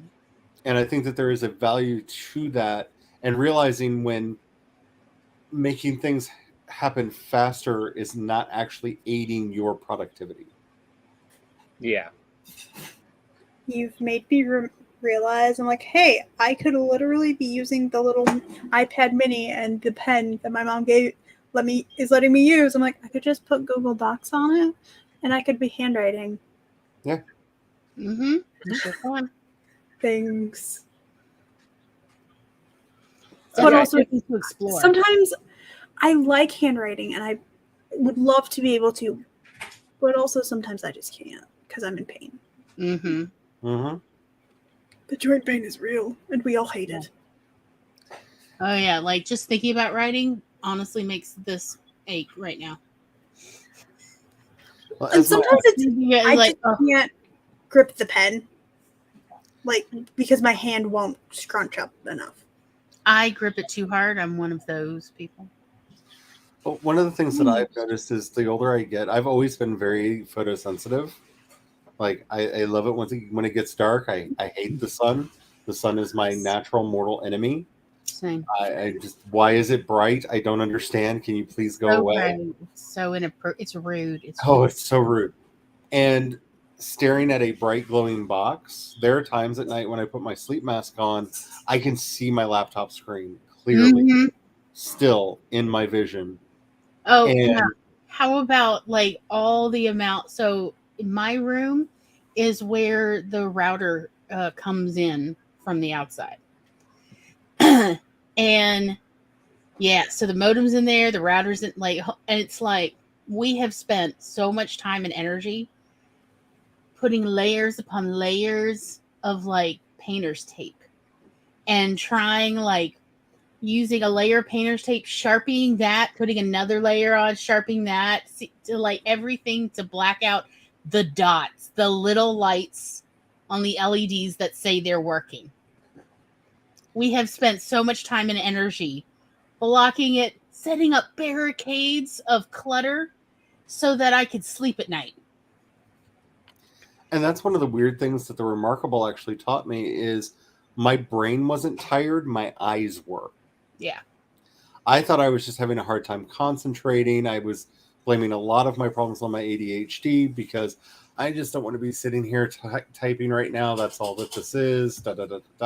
No, my eyes were just tired staring at the box. Mm-hmm. And having a more analog system where I'm looking at it because it's an e-ink screen. I think e-ink screens are going to become a lot more prevalent as time goes on, especially since this does have a keyboard for it, so you can type on it. Having access to an e-ink screen that's not shining in my eyes and realizing, oh, that's what was actually the problem. I wasn't lazy. It wasn't that I was having a hard time focusing. My eyes were just like, I will kill you if you shine light in me any longer. I actually want a Remarkable because of what you said about it. I'm like, that would actually, because I am sensitive to light. That's why randomly when I'm on streams, you'll just be like, Kat, why are you in the dark? Yeah. It's because I don't like the light. Because the light, it burns.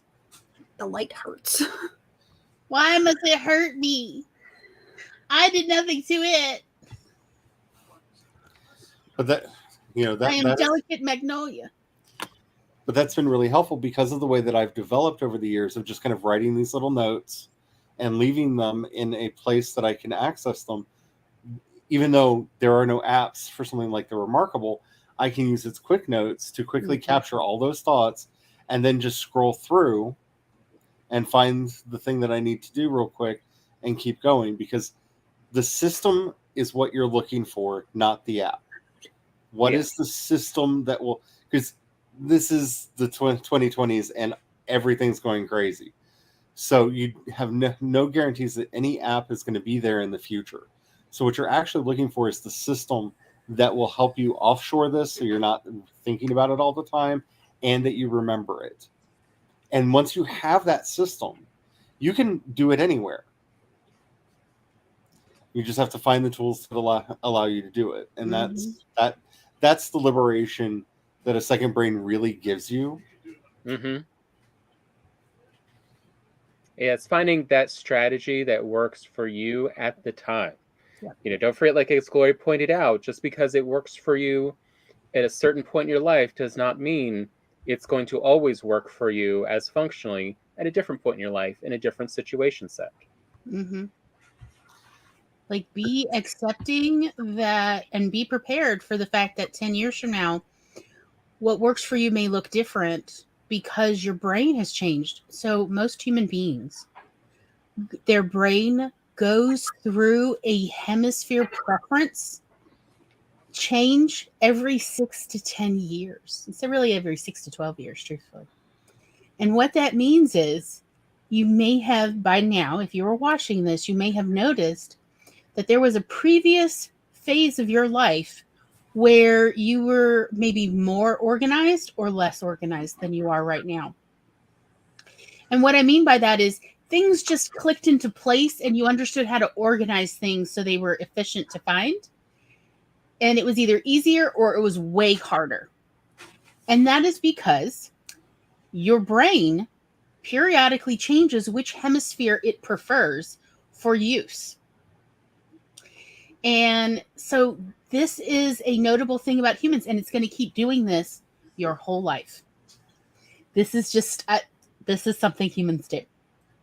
So the people who chose accounting and CPA as a career field when they were in college, usually they go through a bit of a crisis about 10 to 15 years later because it's not working for them anymore because they've had a hemisphere shift change and they just can't stand all the columns anymore. They're ready to tear their hair out. They're so tired of everything being so boring and columns and rows. It's just awful. It is soul crushing.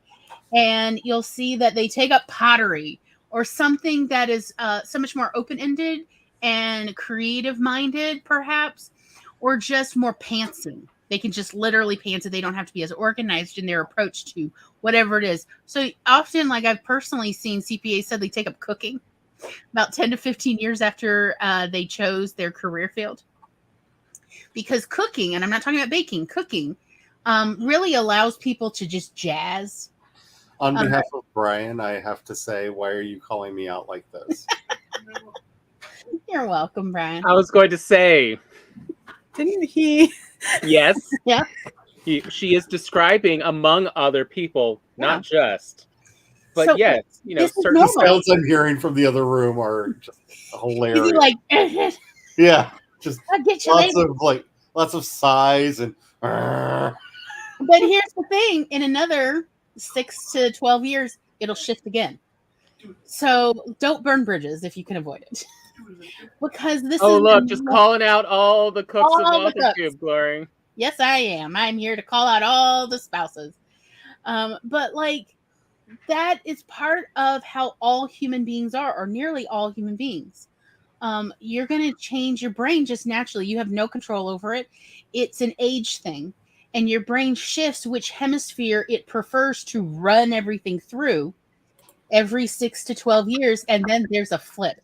Here also, let me throw it even worse in, because I remember having these conversations with my father as he's explaining that, you know, he's 36 years older than me, so he's on the other side of this, and it gets worse. He said, here's the thing: the older you get, the longer the swing is.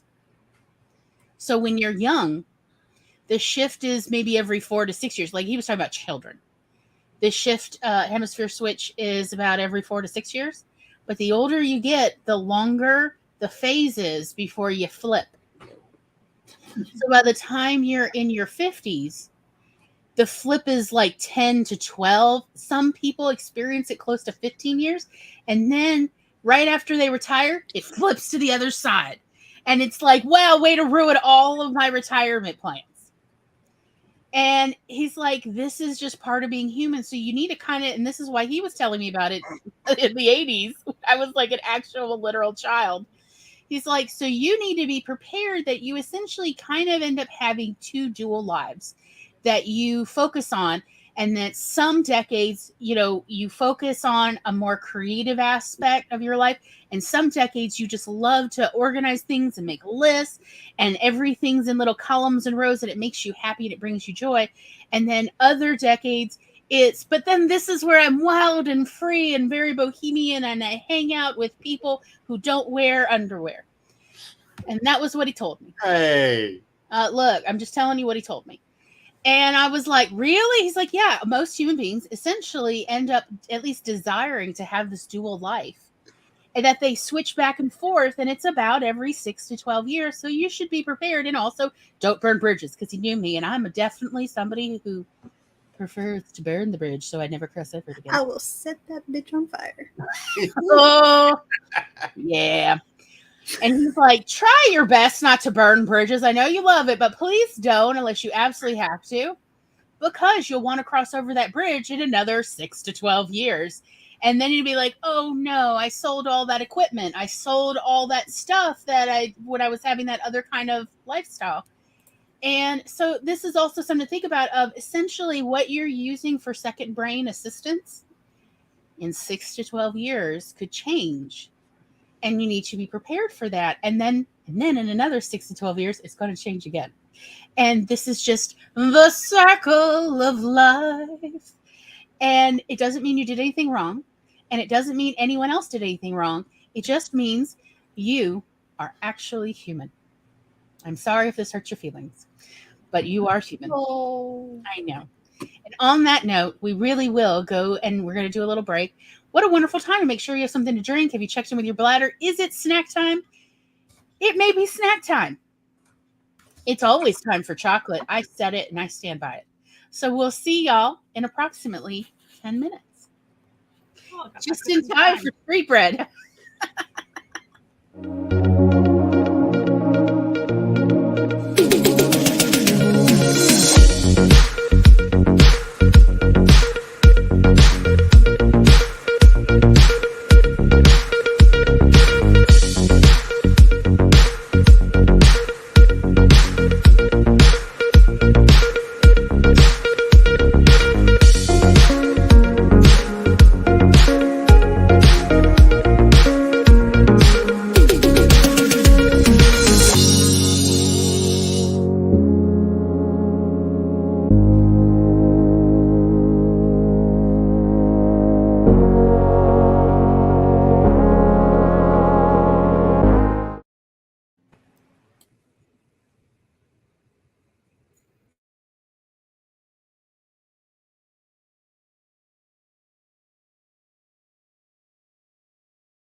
Me mana me. Me mana me mana me. Me mana me. Me mana me mana me. Welcome, welcome, welcome. Here we are in the final leg.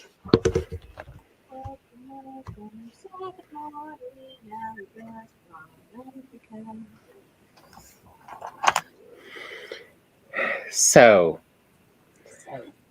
one of the last thing I wanted to make sure to talk about is let's talk about a little bit of human memory and a feature that if you are human, this is how your memory works. Whether you're neurotypical, neurodivergent, it doesn't matter. It's just part of being human. We don't get around it. And that is the origin, quote unquote, of the mind palace. And what that really gets to and about is that our memory, our brain's memory, is designed around location. We have very location-specific memory.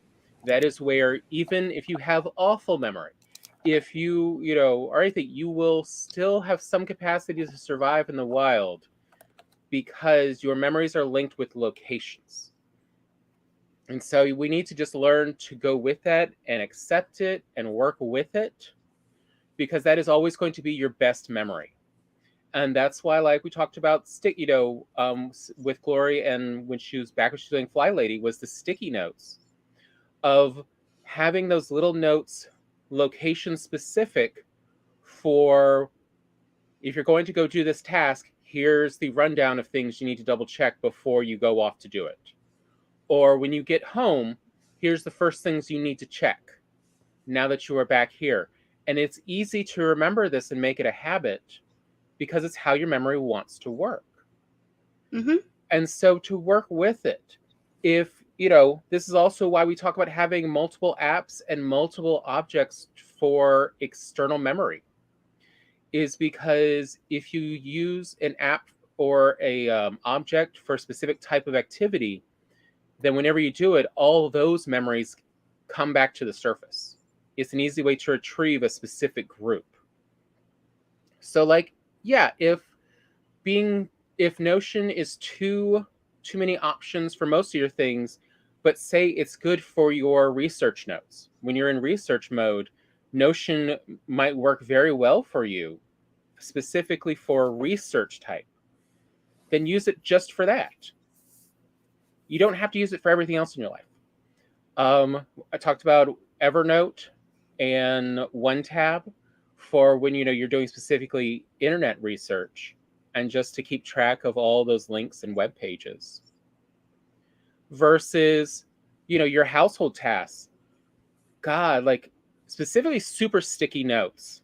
There's a reason why Gloria and I talk about them, and it's because unlike most Post-it notes, super sticky really does last for years, where you can not only leave it on a place for a year or two, or like above our on the vent above our stove, there is a note that has been there for at least 6 years and is still sticking.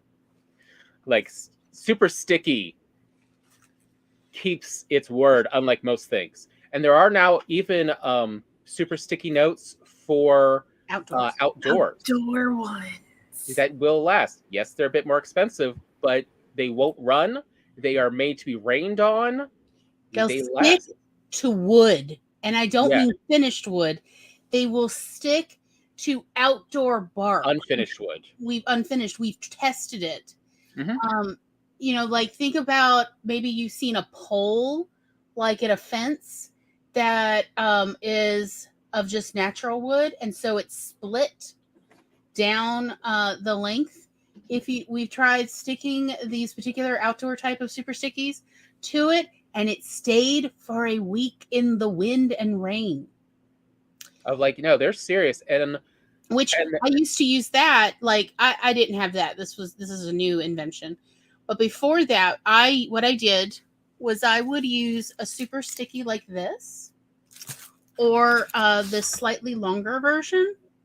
And so one day a week, I would devote to running errands, including grocery shopping, taking Cassie to the dog park, going by to see my mother to pick up whatever it is that she has tried to entice me to her house for a visit with.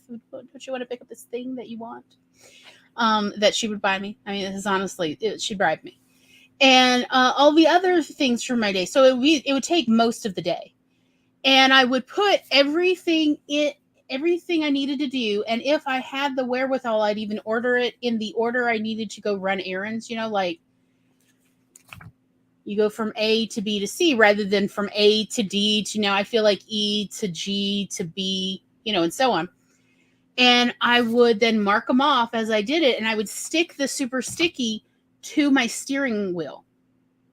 Where the horn is, I would literally tape it to that. And then as I accomplished things throughout the day, I'd have a Sharpie in my car. This is why I used to keep a Sharpie in my car. And I'd literally Sharpie it out a big black bold ink. So that I didn't misread it and try to do it again. Because if I used a pencil, I'd try to go back again. You're like, don't you notice that it's been struck out? You don't know the nature of my ADHD and my dyslexia. And so, yeah, that was one of the things I used to use it for. But here was the problem. It used to fall off the steering wheel if I didn't tape it. Now they have wonderful super stickies. But otherwise, they will stick to, the outdoor, those zinc plated wire fence poles as well. Mm-hmm. Like they will stick to most outdoor objects. And the other part that Gloria also kind of gets to is the other part of our memory that is highly developed that we don't appreciate, that really work with it. Make your life easier. It's not only location-based, but it's time-based. So time of day or time of the week or whatever, that part is also actually fairly easy to attach memories and habits and behaviors to. Like in the morning, this is a routine I do, but we don't do that routine in the evening. So there's part of our brain, and it's actually it's part of the geography memorization part of our brain. Just as we remember locations, we also remember our own circadian rhythm and how things relate to it. So what we do when we first wake up versus what we do as we prepare for sleep. I knew one lady, my mother, who could not go to sleep without a piece of toast. And even the last couple months of her life where she couldn't eat anymore, she still insisted I toast a piece of whole wheat bread and butter it and put a little grape jelly on it so she could smell it. Because as she put it, as much as she wanted to sleep, she could not sleep without having at least smelled this. Like if she would inhale deep and then she's like, now eat it. I want to watch you eat it and hear the crunch. Yes, mother. The things we do. But it was just part of her routine and she couldn't stop this need for this routine. It was part of her getting ready and winding down for the night. And so that is what we would do every night, even after she could no longer digest food. So I was the one who essentially had to proxy take over for that. But she still needed to be in the room as I did it. It couldn't just be with the knowledge that existed. But no, she needed to see it and hear the bell of the toaster oven and smell everything and hear the scrape of the bread and the butter on the toast. She needed all of that because that was part of her circadian rhythm to signal to her brain, this is now what we're doing. We're now getting ready for sleep. And she was not alone in this. Everybody has this. Everybody's brain is wired to remember things according to their circadian rhythm. There are people I know who tell me that they cannot feel fully awake until they brush their teeth, or that they have a tendency to mumble after they wake up until they finally brush their teeth. And it's something about it wakes up their mouth and then they can speak clearly and they don't mumble. Like we all have these things. We're maybe not consciously aware of it, but it does exist within each of us. As well as, well, so why don't you biohack it? Set routines by your circadian rhythm as a way to help you remember to do the things that are valuable to you. And also that way, it's also another way to get around this whole guilt we have of, oh, I have so much time in the day. Why am I not getting more stuff done? Because you're getting plenty done. You just don't always remember what you're getting done. But if you want to make sure you handle these particular tasks, make them habit. Essentially, look at your time budget for how long you can spend on different subjects and do that. Of like, all right, this is as much as I can do with my time budget that I can spend on it. And I've set up my location and timing and habits for it. And if I don't get more of that done, well, guess what? That just shows there are limitations on existence. It's okay. Forgive yourself. You are human. You literally have 24 hours in a day, and you need to sleep for a fair chunk of it. Lies. Somewhere between a quarter and a third of your entire day is devoted to your body doing functions that it can only do while you sleep. Like DNA repair. Like flushing your brain out of used waste in order to not have mental health problems. That is a literal thing your brain can only do while you sleep.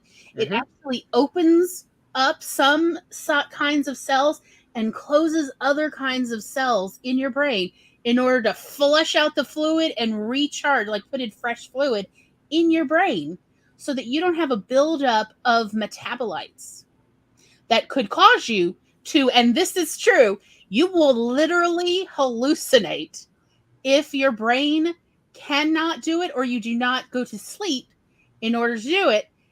So, like, if you stay awake for 3 days, you will literally start seeing things. Some people, it's like, honestly, 1 day to 2 days. You know, you could go 24 hours without sleep. Some people have told me they actually start seeing, like, actual hallucinations in 24 hours or even slightly less than that, like 22, 23 hours.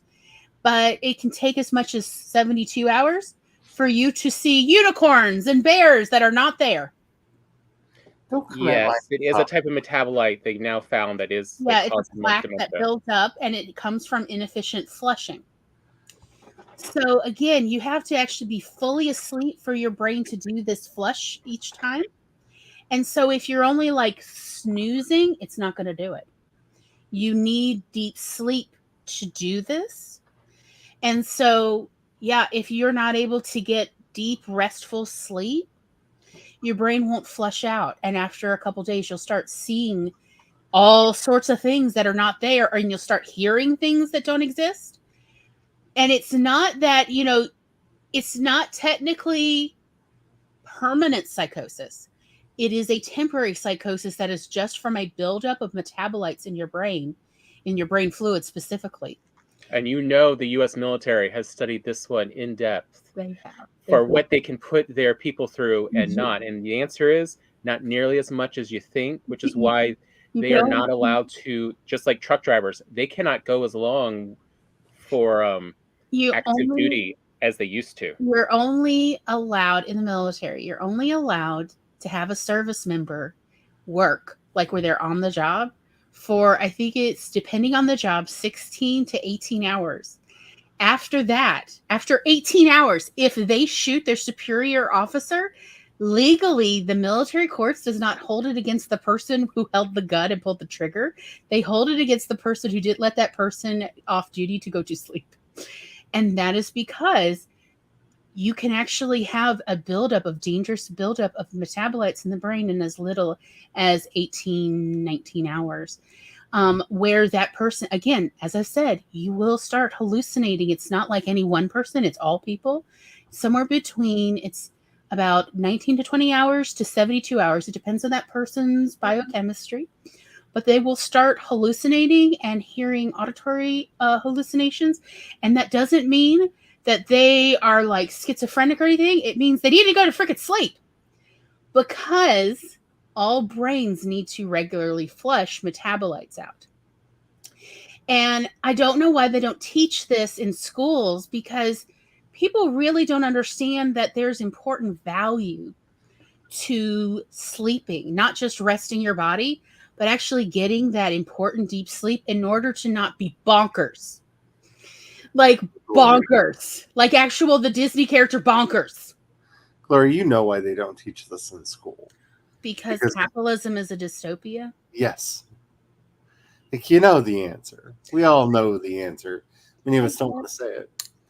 I mean, I But- guess I was the rebel because I used to teach it to all my students. And they're like, oh, is that why I need, like, yeah, and you're a teenager, you're about to be a teenager. So you need Even more sleep. 25 to 33% more sleep than you did as a child. And they're like, oh, why? It's like, because adolescence is very stressful and you got extra metabolites because hormones are wild. Yeah. The other But- part, though, I also wanted to bring up, because Gloria said the phrase, and we all have heard in the Western world, at least, this bullying phrase. And so I want to correct it real quick in case it's in your head, which is, yes, we all have 24 hours in the day. Yes. No, it is not the same 24 hours for every No. person. No, because having an assistant gives you like extra time, right? Yes, having money to have other people do things for you really gives you extra time. Having a dishwasher to wash your dishes rather than you having to stand there at the sink and do it gives you extra time. Also, having a different functioning brain prepared to do different activities gives you different amounts of time. If you are neurodivergent, you are absolutely aware of the getting your brain to shift into a specific mode to do certain types of tasks can be difficult to impossible on certain days or even times of the year. Yes, all neurodivergent people have less time in their day than neurotypical people because neurodivergent people are known for having difficulty switching modes of thought for what you need to, like, for instance, the executive function required to do household chores versus the executive function to write or the executive function to plan your next 5 year of life goals. Neurotypical people can switch much easier for this, and they can switch back and forth. And neurodivergent people often are specifically noted for struggling more with the switch, as well as having less in those buckets, like the executive functioning bucket and the socializing bucket. Like neurodivergent people are known for having different size buckets of capability in any given day compared to neurotypical people who also not only do they have maybe different size buckets, but neurotypical people traditionally, the bucket is consistently sized so they can actually predict how much time in each day and they can plan ahead for instance, how much socializing they can handle each day because it's going to be consistent amount of socializing that they can handle so they can predict and plan. And neurodivergent people tend to have buckets that vary in size from day to day of the same kind of bucket even. And it's not easy to predict. Like it's not, you can't just say, well, I'm not going to get as much sleep tonight, so I won't have as much executive function skills for tomorrow. That it's not necessarily like that. It maybe you have even maybe slightly more, but then the day after that, the executive functioning bucket is incredibly tiny. It's much harder to predict, and it's certainly inconsistent. Even when you do get excellent sleep for an entire week, many neurodivergent people actually experience of like, why does the bucket sizes keep changing even though I'm getting consistently quality sleep? Because you got one of the extraordinary brains. That's it. And so it's much harder to predict what you're capable of spending each day that you'll have in each bucket to then spend. So that's also part of why you do not, as a neurodivergent person, you do not have the same 24 hours in the day as a neurotypical person is going to have. You also don't have the same amount as, say, a wealthy person because you can't afford an assistant or all of the, modern conveniences. They're called conveniences for a reason. Yes, the babysitters, the tutors, you don't have those things, as well as you don't have the brain that would give you that predictability on a day-to-day basis.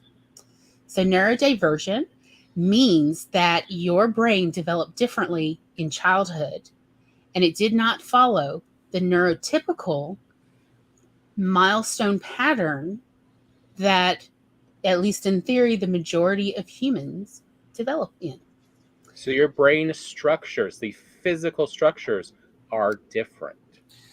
And it's also, one way to think of it, Nikki, is it's kind of an umbrella term. So if you or someone you know has ADHD, has autism, any of these Has epilepsy. has epilepsy, Dyslexia. They're actually this is a term that is growing as we're really realizing how much of them actually are related to brain structure rather than use. So, like, bipolar disorder is now considered a neurodivergency. Bipolar disorder actually starts in childhood with a difference with the brain, the way the brain develops. So, as does dyslexia, Tourette's syndrome. There are so many things, including epilepsy, autism, ADHD. Like, there's actually quite a long list of. So, it's anything that disrupted or changed the way a child's brain developed into adulthood. Because it's permanent. It is always going to be different. It's not the hormones were slightly different, and so, they felt a little different and weren't able to, no, like the brain structures, they develop differently. And so just like a crystal, if you put a slight imperfection in, now everything builds off that imperfection. That is how the human brain is, and it is now divergent from a typically developed brain. So we only bring this up because if you are neurodivergent, more than likely you could benefit even more from second brain apps and other ways of personal planning or personal organization, because you're not getting the same allotment of time in your day that neurotypicals are. Well, one of the features that we have been remiss in bringing up that goes into what Tom was saying about location is most apps will actually have a geofencing function in them where you can have them remind me when I'm at this store, remind me when I'm at this restaurant, Nice. remind me when I'm at this person's address. And so you have to have the location services turned on your phone, but when you arrive at that location, the notifications will pop up. And so you can do that out of mind brain dumps, but especially if it's a place that you don't go very often, but you need to remember to do things. This is really good, especially if you have a doctor's appointment coming up and there are things that you need to remember while you're there.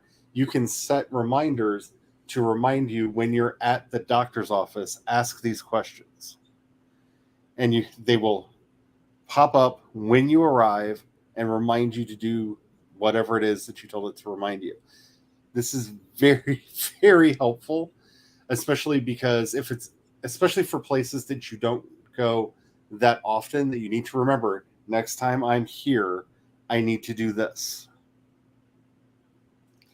Because then you don't have to worry about when you are going to arrive, because you can't set a time-based alert for it.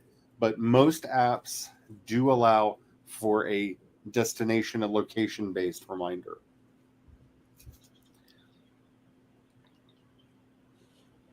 And that can be extremely helpful for so many reasons. But yeah, again, one of the first things people we forget as we get older in this whole, now I am an adult, is all the things that held us in good stead as children may still have function. It's just we don't see it done by other adults, including play. Yes. And play helps us remember to do things and helps us learn better how to do things. And that's why I kept going on about the play with these apps, play with these organizing systems, have fun with them, do imaginary versions, do put this in as part of your playtime, not just your functional trying to be more efficient time. Mm-hmm. This is one of the because things play is how you get better at it. Yeah. This is one of the things I'm really hoping is going to actually happen with the millennials and Gen Z, is they are really struggling with a very antiquated industrial era 18th century idea of adulthood that my generation, we bristled against it a little bit, and the boomers bristled against it a little bit. Like, Zoomers have completely rejected it, and millennials are like really seriously questioning it in the best ways, because I bristle so much at any of these terms for being an adult, because they're a set of skills that would put you in good if you are going to a 19th century industrial facility to punch a time clock, do your time, and leave. Almost no job anymore is like that. Even factory work, for in a lot of ways, Mhm. isn't as reliable as it was back then. But not we even close. really changed the concept of what it is to be an adult in such a long time, because again, we fall into this trap where we think that things are fixed, and adulthood is one of those concepts that's like, well, an adult has always been an adult. No. About 1,000, 2,000 years ago, you needed to know how to hunt. You needed to know how to what was edible in the region around you. How about Charlie? How about even 600-700 years ago in Europe? You would think now an adult is someone who is free to go about society. That was not so 700 years ago, when if you were a peasant, you were stuck to the land and were not allowed to even necessarily go to the next town over without permission. And as a freaking adult. Yep. And the fact that we really haven't adjusted our idea of what it means to be an adult since the Victorian era, really. It was kind of the last time we codified this. And if you don't understand how this is codified, this is what people are talking about when they talk about manners, decorum, all of these rules that people are talking about. What does punctuality mean? One of the things that I learned at the meetings that we just had, because we were of about 3 or 4 different generations there, we all understood the term punctuality differently, as opposed, and not like, well, you show up on time. Yeah, that's the common definition. On time for some people was, why aren't you there an hour early? Because that was a cultural norm for some time. You were told basically the cutoff time, like we're leaving everyone behind if they're not here by this time and moving forward. So it was expected that you were there an extreme amount of time early, right? These norms are what get grouped together to make up our concept of adulthood. Mm-hmm. And as we are getting a better understanding of neurodivergence and things like that, one of the things that we talked about a lot is, like, for somebody like me, if I'm not fidgeting, I will not be able to pay attention to you. Yeah. I will need to doodle. I will need to fidget with something. If I have to sit and stare at you in order for you to understand that I'm paying attention to you, words will wash over me like a stone on the beach, and I will have no idea what's going on. This whole ban on crocheting at meetings? Yes. Oh, I want to burn everybody on fire. It's like the crochet helps me actually concentrate and pay attention to what you are saying, because my hands are doing something so that my mind can then focus on the words coming out of your mouth. Instead of, no, your hands have to be still. Oh, then my mind will not be. Because I think this is kind of the other kind of analog second brain that we don't talk about that much, is these other things that are used to distract our body so that our mind can actually pay attention to what's going on. Mm-hmm. And so it's very handy to be able to offshore a lot of our thoughts to these apps so that they're not just taking up space in our brain. That is very important to do. But also realize, if you have a hard time paying attention, what are the things that help you to focus? Because that is as valid a practice in this as everything else. And making sure that the people around you understand what you're doing, because, knowledge is getting there. And it's really sad that we kind of have to be evangelical about our own needs and just proclaiming and preaching what we actually need to survive in this world. But until the information really gets into, like Lori keeps saying, why don't they teach this in school? we're going to have to be those people that are very clear of like, no, I'm writing things down because if I don't write it down right this second, I will not know what you're saying. I'm not on my phone on Twitter. I'm taking notes because I will not understand what you're saying. I will not remember this 5 minutes from now. And maybe you are on Twitter because you need those pictures flying past you periodically to keep you focused. Some people are like that.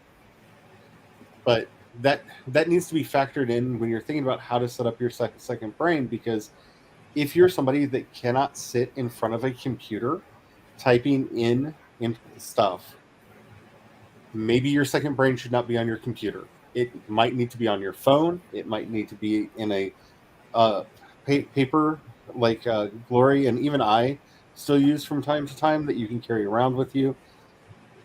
Don't let me fool you. I use paper all the time. Yeah. But you have to make sure that these are things that are going to function for you. If you cannot sit still long enough to put all of these ideas down, that second brain is not going to work for you. Mm-hmm. And don't feel pressured or guilted into making it work. You need to find the tools that will work for you. That's why we're all sharing all of the different ways that we're doing this. Also, among other games I have played with this stuff, and I do this like every decade, is the tournament of organizing methods, where you just play with a lot of different ones at different points in time, and whenever one when it has failed you, when you are disappointed in that organization method, you just toss it away, and you start concentrating more on the ones that are still of interest, as you narrow down to what really works. And that's why I've talked so much about methodology and procedure. Mm-hmm. This is, while we're talking about specific apps and things, what the real thing to be taken away from all of this is, are you somebody like me who just needs task buckets so that you can just throw in all the things that you need to do and pull them out at random and get stuff done? Do you need a super organized list? Like, I don't know if Megan's life is actually as organized as I imagine that it is, but Megan has lists for everything. So I feel like her life is so organized when it comes to this, right?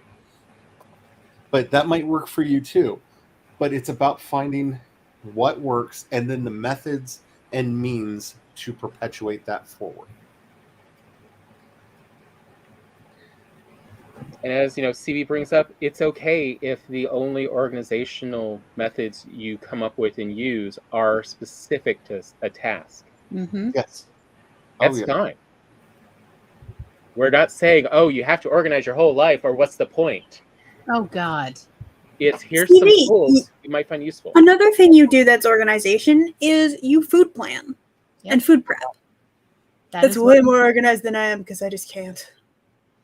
Every time I read one of Spence's weekend reviews and I see the day of food prep, and I'm just like, to whisper of a dream. Like, I want to do this so bad. We talk about it all the time. And to whisper of a dream. And as I'm looking, I can't find it. Spence pointed out, her also doing these little, week in my life posts has also just helped her mental health, as she realized, no, she is getting a lot done. Mm-hmm. She just doesn't realize. I did list, not a to-do list. Mm-hmm. Mm-hmm. Some people, the to-do list never going to happen because it's super daunting. You're like, oh, where do I start? But an I did list, it's like, oh, wait, I did a ton of shit. So one thing that helped me was not only doing this is what I did, but also vent about my feelings and just do it as a daily log and mail it to my mother. Well, I hope you realize exactly how healthy that is, because you need to be recording your feelings along with things. Because if things are really, truly painful, anxiety-inducing, problematic for you, you need to find ways to either alleviate the pain point, pinpoint where it is, or find a way to cut that thing out. because that's just good mental hygiene to be able to be honest about this is the thing that causes me abject panic. Mm-hmm. Yeah, and she kept all my letters. So when I wanted to, I didn't have a recording, and so she sent me back photocopies of all my letters. Like, you're not getting the originals, but I will photocopy it for you. Yeah. That's a real mom. Yeah. It's like, no, these are my originals, but I'll let you have copies because I love you. Everyone knows that we need to keep all of our Laura things very special for the day when they're worth so much because she's so super famous. I know. Laura is definitely, like, if we had a yearbook, I would be, as a superlative, electing Laura as most likely to get an Amazon Prime / Netflix / Discovery, deal for a show. Oh yeah, she's going to be on Disney Plus. I can see it now. She's going to be the Goosebumps of Disney Plus. It's going to be great. Oh yeah, as I said, she's most likely, at least, that I'm voting for. No disrespect to anyone else, but I'm just saying, Laura's got that push. Yeah, Eva says, I get so caught up into how productive I am that I lose track of my real goals and focus instead of deadlines. I want to do lots of things, but my life goals are not to be stressed. Yes. My organization is chaos, but it's selective chaos. I love the chaos. I do like a little chaos, but I also like a little organization. So we meals, like all week, I sort of flit in and out of like, what do I feel like doing, making to eventually get to the goal of a lovely meal Friday night that still only Tom shows up to. Don't know why the rest of y'all keep skipping my Friday dinner. I'm sorry. Because it's really far away. Get on a train. Transporters don't exist yet. Train. Okay, it's fine. I don't have the money for it. You got all the time. Nah. So we actually talked about this a little bit on Creations Past last year in the December session. You also need to make sure that you're setting time, like Tom's saying, to not just figure out which organizational plan you want to keep up with, but are your goals still your goals? Like, you really have to give an expiration date to all of your goals, dreams, and ambitions and decide if you want to renew. Oh yeah, that reminds me, at least with all the paper ones, also never forget our father was right. Oh, I can't believe I said that. Don't worry, he's dead. He can't hear us. We're safe. Whenever you write stuff down on a page, on a sticky note or whatever, date it. But you don't have to put the full date. All you need is the month and the year. Yes. That's it. So like 10/23 is October 2023. Don't stay away from my toes. These socks are not for you. Get them. Get the toes. Because you need to know, like, is this a recent, note that I need to, wait, what was I forgetting? Or is this an old note that I just forgot to get rid of? Or, was this something, when did I do this? Because that time-based memory will kick in if you know roughly when you wrote it down, and it will help you remember as well. It's like dating your freezer food. Yes. But that one, do the day, month, and year, please. Please. But, I don't know if they force kids to read the book anymore, but I'll never forget being forced to read Babbitt when I was in school. And the last line of this book is the most tragic line in very British literature. Never in my life have I ever done a single thing that I wanted to do. And the thing I took away from reading this book, which I don't think is what you were intended to take away from it, because it's really a Victorian book about just be a cog in the machine. Because he then goes on to explain why that's perfectly okay, because he was productive and benefited capitalism. But dear God, this book.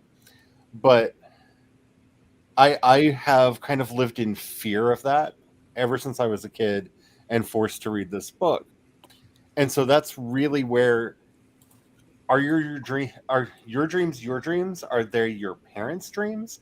Are they dreams a teacher put on you? What are your actual goals? being very honest. Like when you're offshoring all of these thoughts and doing all of these plans, there's no point planning for something that isn't really going to make you happy. When we were having our third wedding, the legal one, we had a long talk with ourselves because we were planning this like wedding, like people were going to be getting special clothes, like a whole shebang, a wedding, because we had never had like that kind of a wedding.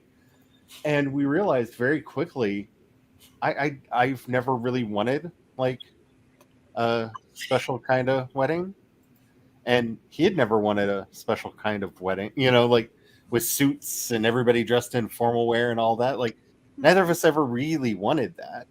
So why were we spending all of this energy planning it? So we spent like 2-3 months planning a wedding that neither of us wanted. We just assumed the other one did because, well, we assumed that that's what you do, and then assumed that the other person was the one that was interested in it. So that was a lot of planning and a lot of energy that just did not need to be expended. And the wedding that we ended up having was so much more fun and confused my family so much. It was delicious. Like just, oh, my poor Aunt Karen still to this day doesn't understand why my best man was a woman. And I love that because it keeps getting brought up. I'd say one of the understandable dangers about lists, especially task lists and stuff, is that there's an assumption built in there that we often forget and we forget to reevaluate, and it's that goals versus tasks. Oh, the whole point of tasks is to reach goals, but often we kind of do in the reverse of where we try to do these tasks, and have a goal that ends up with them. And it's like, so I mean, really every month at least, if or at minimum every 3 to 6 months, you really do need to sit down and redo your goals and just go, are these still the goals I want to keep working towards? Or do I want some different goals? Mm-hmm. How am I feeling about them now? Do I need to change my priorities about my goals? And I know this may be overly simplistic for some people, but you have to remember, I am a dum-dum that plays smart well on the internet. The thing that fixed a lot of my understanding about this is when I was reading The Achievement Habit, which is a very actually good book on how to get stuff done. And there's just one sentence in that book where he said, a task is something you can actually do. Everything else is a goal or an ambition. Because that was my problem. Something you have control over. Yeah.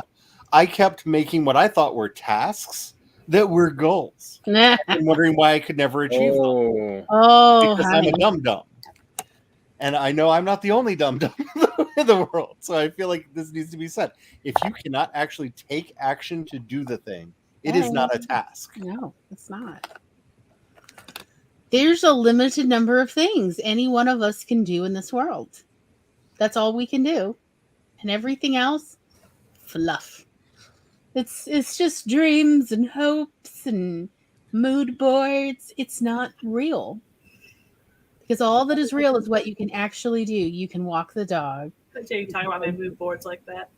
Yeah, exactly. Like, y'all, look, as much as I absolutely would love to see the Earth from the moon, that is not a task on my list. That is an aspiration. I would love to know what that experience is like and do it for myself. But it ain't a task because I was not like I was raised with too many morals and ethics, and I was raised to be like to have integrity. And all those things got in the way of me becoming wildly, madly, inappropriately wealthy. And I had the opportunity, but the problem was these morals and ethics, yo. Behind every great fortune is a great crime, and that is not an exaggeration. At least one, in fact, not multiple really great crimes, to be perfectly honest. And that was actually what I got smacked right in the face with was, I was not willing. to commit multiple great crimes, let alone like I needed to be able to sleep at night. And it turns out I am not, it was explained to me, Lori, you're like a sociopath, but you're not actually a sociopath. And therein lies your true weakness. And that is what I was told by somebody who was wildly and inappropriately wealthy. And he was not wrong, but also it kind of hurt. It kind of hurt because of the tone. It's not what you say, it's the way you say it. I finally understood that. Of like, oh, because this man has a face for smacking. The tone thing. My stepmom was like, there are some people I can call them a blankety blank blank to their face. But if I say it in a sweet tone, they'll say thank you. Yep. Mm-hmm. Yeah, the tone of like, this was my shortcoming, that I have like too strong a sense of morals and ethics. So it was like, oh, I am definitely not built for wealth. And if you want to know just how much this is true, you can ask anyone who really studies business, any really rich person, ask like, what crimes did they commit to get to that fortune? And the answer is so many. Would you like me to start a list? I mean, my favorite is what was it? Was it Facebook, I think? Or was it Tesla, where they incorporated it in such a way that the CEO's stock was the only one that could fire him? Oh, I think that's Facebook. So, like, it didn't matter how much everyone else owned stock. He was the only one that had the stock that could decide if he was not CEO anymore. Mm-hmm. And they incorporated it that way. Yep. And that is, again, so many crimes. So, my point just being, it is about what you can do. And what you can do, you know what you can do. You know how many loads of laundry you can reasonably wash in a week or a month. And beyond that, it's gravy. Not as many as I'd like. Exactly.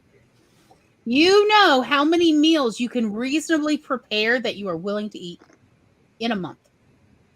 And beyond that, well, that's a bonus, but it's not something you can depend on.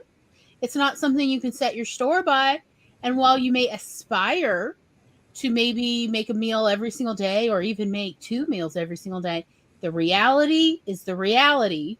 And we need to work with that in order to accomplish real things that will bring us the sense of happiness and fulfillment that you really do deserve. I do not use the D word very often because people throw deserve around like privilege. And I just am like, what do we deserve? Okay. But you do deserve to be able to carve out your little alcove of happiness and to accomplish the things that matter to you. There is no way you can leave the world better than you found it if you can't even do that. Like if you're not, the world does not allow you to. And so you don't ask them for permission. You just go and do it. You do the things that will bring you happiness, genuine happiness, not other people's happiness. You know the things.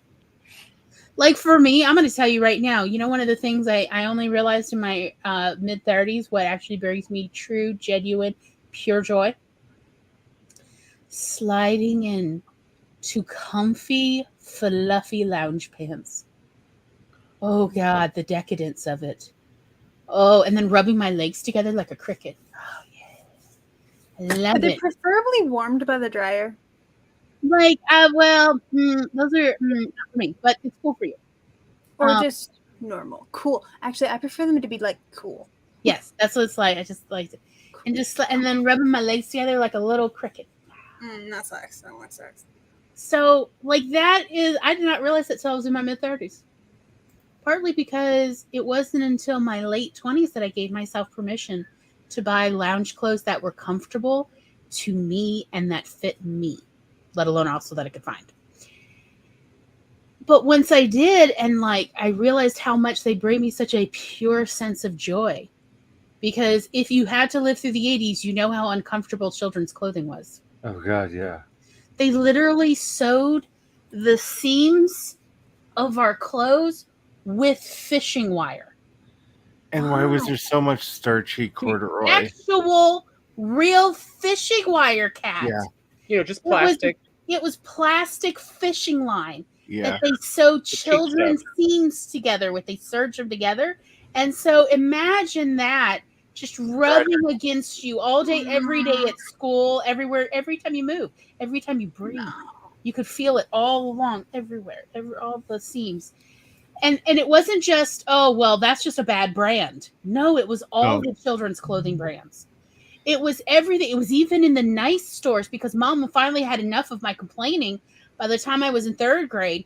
And Grandma Marty, my father's mother, gave Mom a pretty sizable check to take me to McRae's, to the very nice department store, and buy me at least one set of clothing that did not have these terrible scratchy seams. And Mom had to call Martha back. And it's like, I am so sorry, Martha. Gloria and I tried clothes for 4 hours today at McRae's, and every single outfit was scratchy. Every single top, every single bottom, even the underwear had fishing lines sewn in it. See, for sturdy children underwear. And Grandma was like, well, what about Sears or JCPenney's? So I'm like, well, that was part of the 4 hours. We then, after an hour and a half of McRae's, we went to Sears and JCPenney. And it was all of them. We got a total of 12 different salespeople to help us. And everybody was stumped. All we can do is wait till she grows a little bit more so I can start buying her clothes in women's petite. Maybe then, it'll be something. That's what the 80s were like, yo. Why were all children's clothes made out of fabric that made burlap seem soft? It was polyester burlap, I swear to God. Oh, God. You can literally feel the suffocation of your skin as your skin tried to breathe. And it was just wearing garbage bags. It was wearing heavy-duty garbage bags in bright, weird colors. Nothing breathed. Nothing. Yeah, it was awful. So I'm just saying, it took me decades because of the era I grew up in. But if you are watching this, I want you to really think about, and, look, if you really want an exercise, and I am a teacher, so I'll give you an exercise. Tonight, on a piece of paper or a digital app, something that you will look at later, write down 5 things that you are capable of doing, 5 tasks that bring you pure joy, whether it is putting on the most comfy clothing, your favorite set of clothing, or it is eating your favorite food on the planet that you can go get or make, whatever you want. Write down 5 things that bring you pure, unadulterated joy that you are capable of getting for yourself this year. Not next year, not the year after, but this year. It doesn't have to be this month, because I understand maybe you're like me and you have a strawberry problem. And strawberry season is only once a year. Strawberries are right now. But you know what I'm saying? Maybe your favorite fruit is out of season right now. That's fine. But write down 5 things that bring you absolute, pure, unadulterated joy, and that you don't need to answer to anyone for. You can just find a way to get it. For instance, I love crawfish so freaking much, and it is crawfish season right now. And you better believe every time I set up my whole little crawfish tray of crawfish and melted butter, and maybe some potatoes boiled and crab boil, and maybe corn on the cob, maybe not, and some of my fresh challah roll, so I can literally take a piece of the roll and just run it across the top of the butter. Just let it, I imagine it skates. Be careful, we're getting close to ASMR here. It brings me so much joy to do that. And I know that it's not necessarily healthy for me, but I enjoy it, and it is only a certain time of the year, and this is the time of year I get to enjoy this thing. And that I'm really good at making. So that is when I give myself over to pleasure. We put on Jesus Christ Superstar, and I peel tails and suck heads. It's wondrous. That is what it's called, Laura. I did not make that up. That is what eating crawfish is called. You peel tails. It's pinching tails. Pinching tails and sucking heads. Sucking heads. That's what it is. Oh, this stream's no longer safe for children. You know that algorithm's Was going to it- see that. Was it ever something? No, we never. I'm We've just saying, sworn you quite know- a few times. I'm just saying the algorithm's going to see that and be like, oh, it's one of them streams. Yeah, it's real crawfish. So, but I know, and Tom knows, and everyone who loves me knows that I love a crawfish boil, especially Mississippi or Louisiana crawfish specifically. And they know that if they have an opportunity, they're like, hey, Glory, how many pounds do you want? Somebody's giving me a deal on boiled crawfish. I'll drop them off. You know, it's like, well, the answer is always 5 or 10 pounds. That's always the answer. This is also a good way to plan trips. Yes. Because when we knew that we were going out to California, we made basically the California bucket list. Like, okay, while we're out there, we have to do these things. We only have a couple days and no free time. Let's figure out a way to make it happen. Oh, I like, for instance, Chicago. Oh, yeah, we having deep dish Chicago style pizza and also Chicago hot dogs. Oh, there is absolutely no doubt in my mind. I know what I'm eating. And I know where I'm going to get those things. But again, like, these are the things that I have control over. I know, as one of the people planning the trip, that I could be like, oh, no, we gonna get either delivery or we gonna eat Chicago pizza in a location. Because I've had it before and it's freaking awesome. So I definitely want it again. I've never had Chicago hot dogs. I definitely want to try it. We're going to do it because it brings me joy. And it's something I can do. It's nice to have those things of pure joy.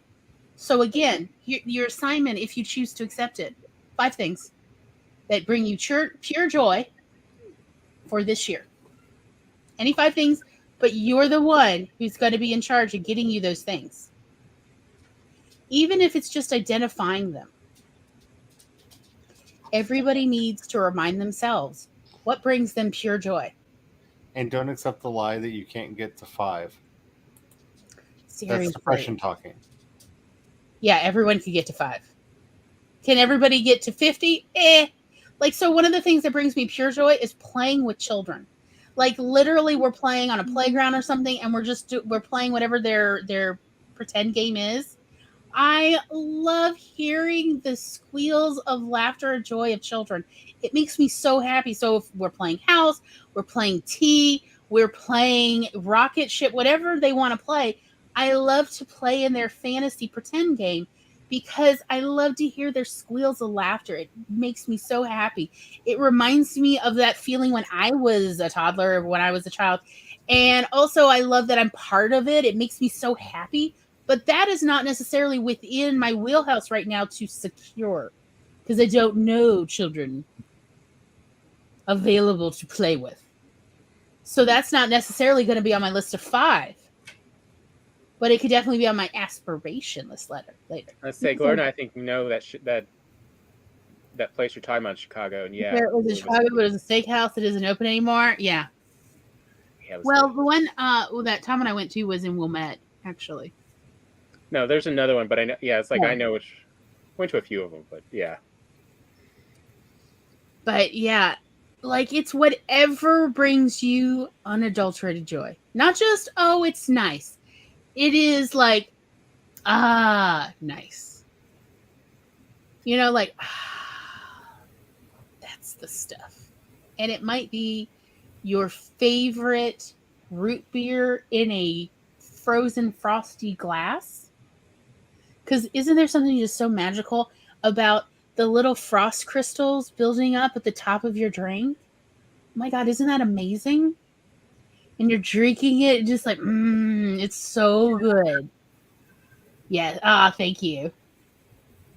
But like the things that bring you just pure joy. So not necessarily drinking root beer out of a can, but drinking root beer out of a frosty glass with the little ice bits in the top and just taking that moment where you're not doing anything else and you can savor and enjoy that drink, maybe with a glove on.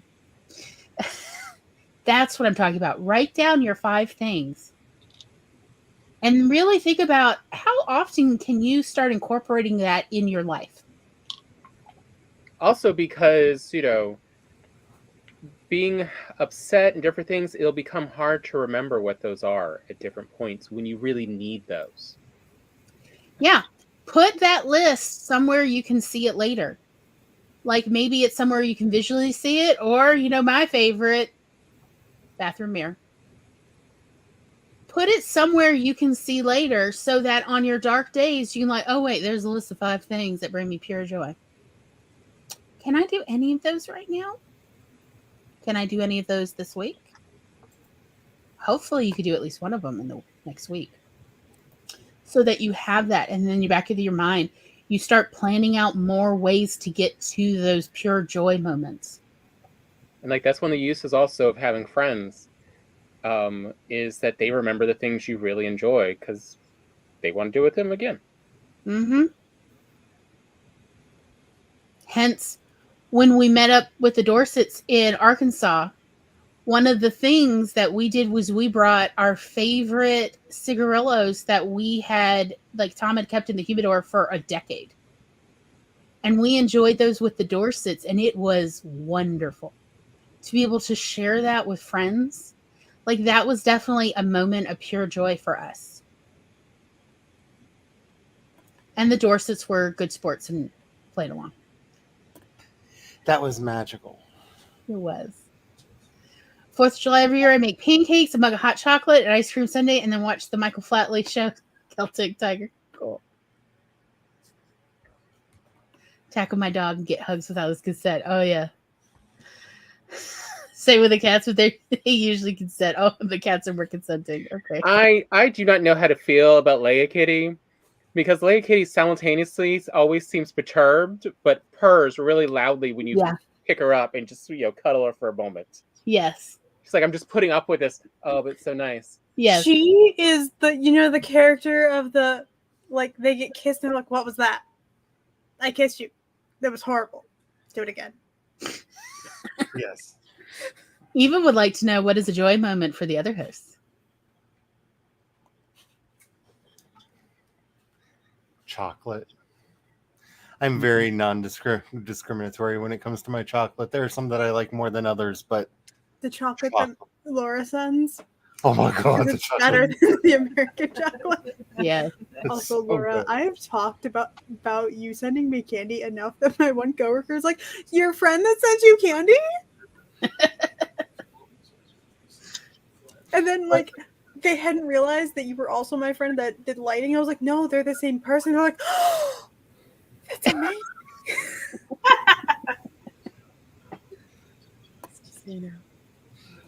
I also like malt. I am a big fan of malt in just about any application that I can apply it to.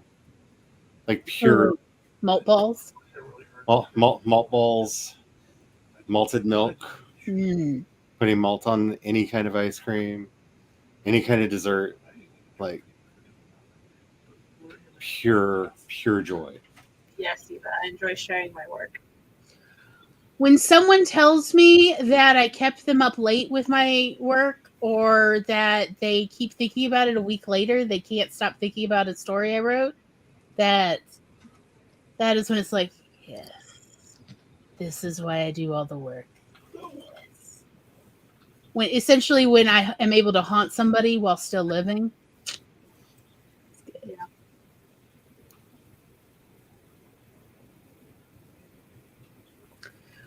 Does anyone have any final thoughts about anything, but maybe in particular second brain apps and other forms of personal organization? Well, my 2 cents, as I've been saying, finding the process that works for you. But especially as a writer, I actually included World Anvil on the list as one of my favorite second brain apps, because as we're trying to build an audience and trying to build a fan base, making some of those things externalized for other people to get into can be good. It can be something that is very, very, very helpful for you. So while we don't have to share all of our private thoughts out loud, when it comes to our world building, our character notes, and things like that, you'd be surprised how many people get into things with either through or get deeper into things because of the behind the scenes stuff. So it's kind of a secondary motivation to capture this. One, so you don't forget it, but two, so that you can share it with other people. And my absolute favorite way to use a lot of this is through pure collaboration. And that's one of the nice things that can happen when, especially your fiction brain exists online, is somebody may say something to you that makes you see something in a completely different light than the way that you were intending to go. So that can be very, very handy and very helpful. Let's say don't feel too pressured to do an app if it seems overwhelming. Analog works for me most times, so use what's not too overwhelming and is still working.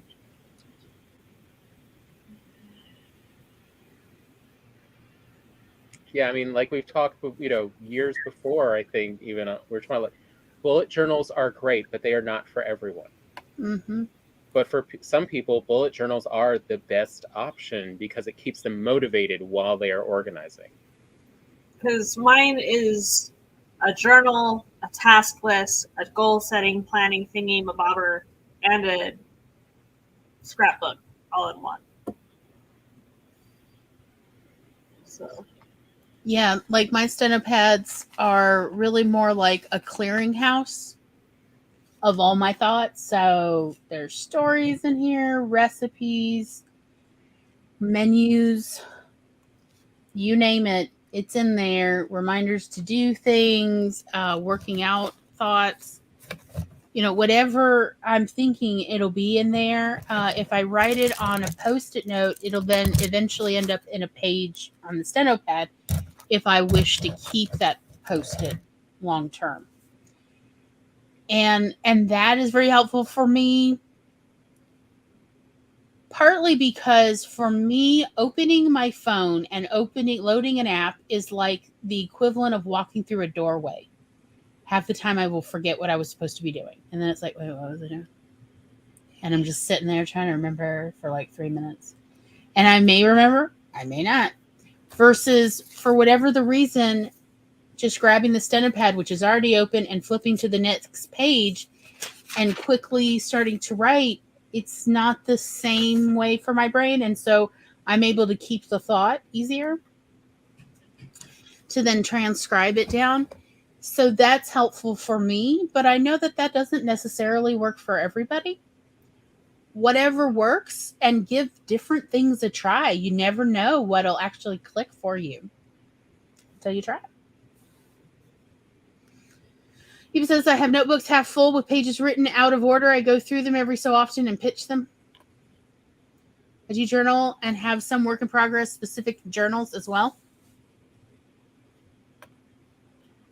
So it's just figuring out what helps. Like, so one of the things that I have a problem with personally is the thoughts will just keep running in my head like a terrible litany.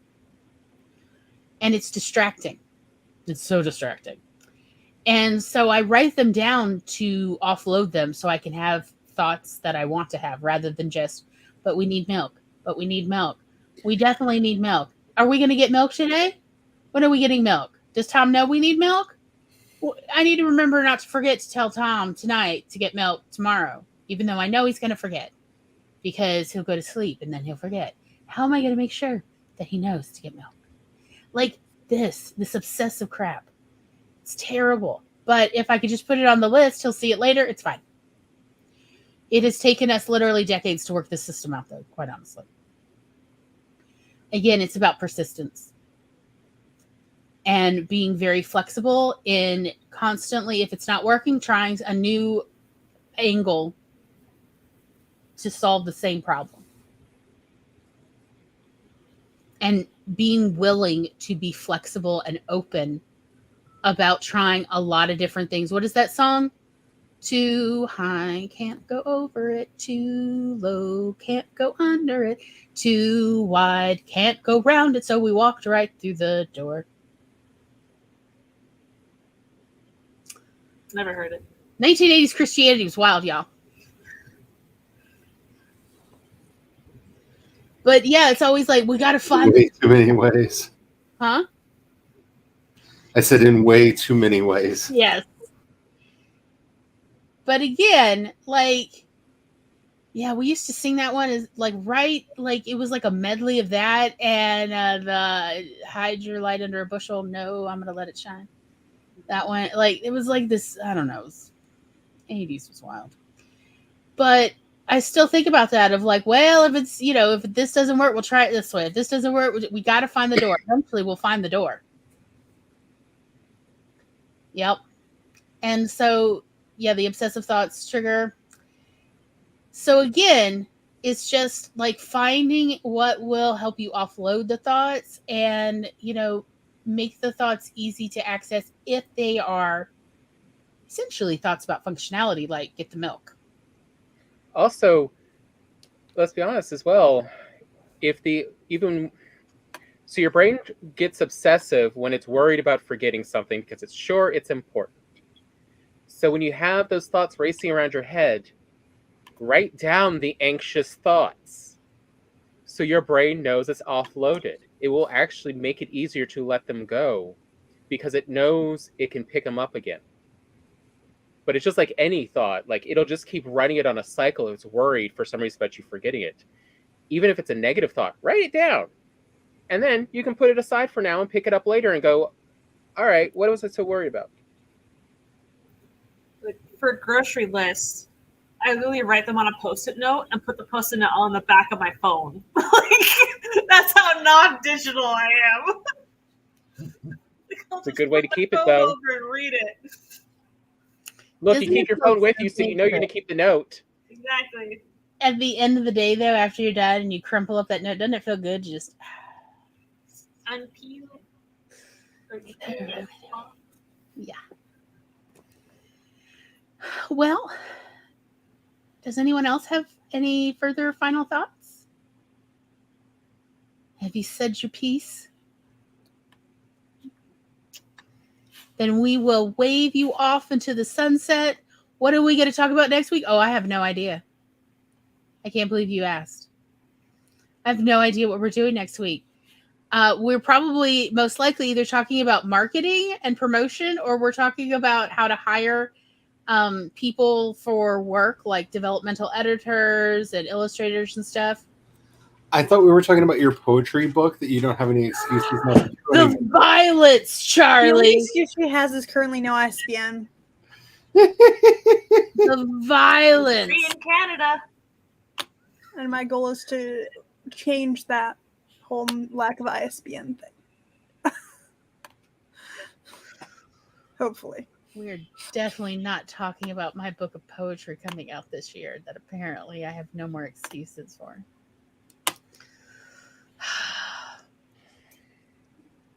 We will see you next Monday and we'll find out then what we're talking about. Well, we'll find out Wednesday. We'll find out Wednesday because we have to make some decisions. So yeah, if you want to know, join us on Twitch. Bye, everybody. Waving you all off. La, la, la.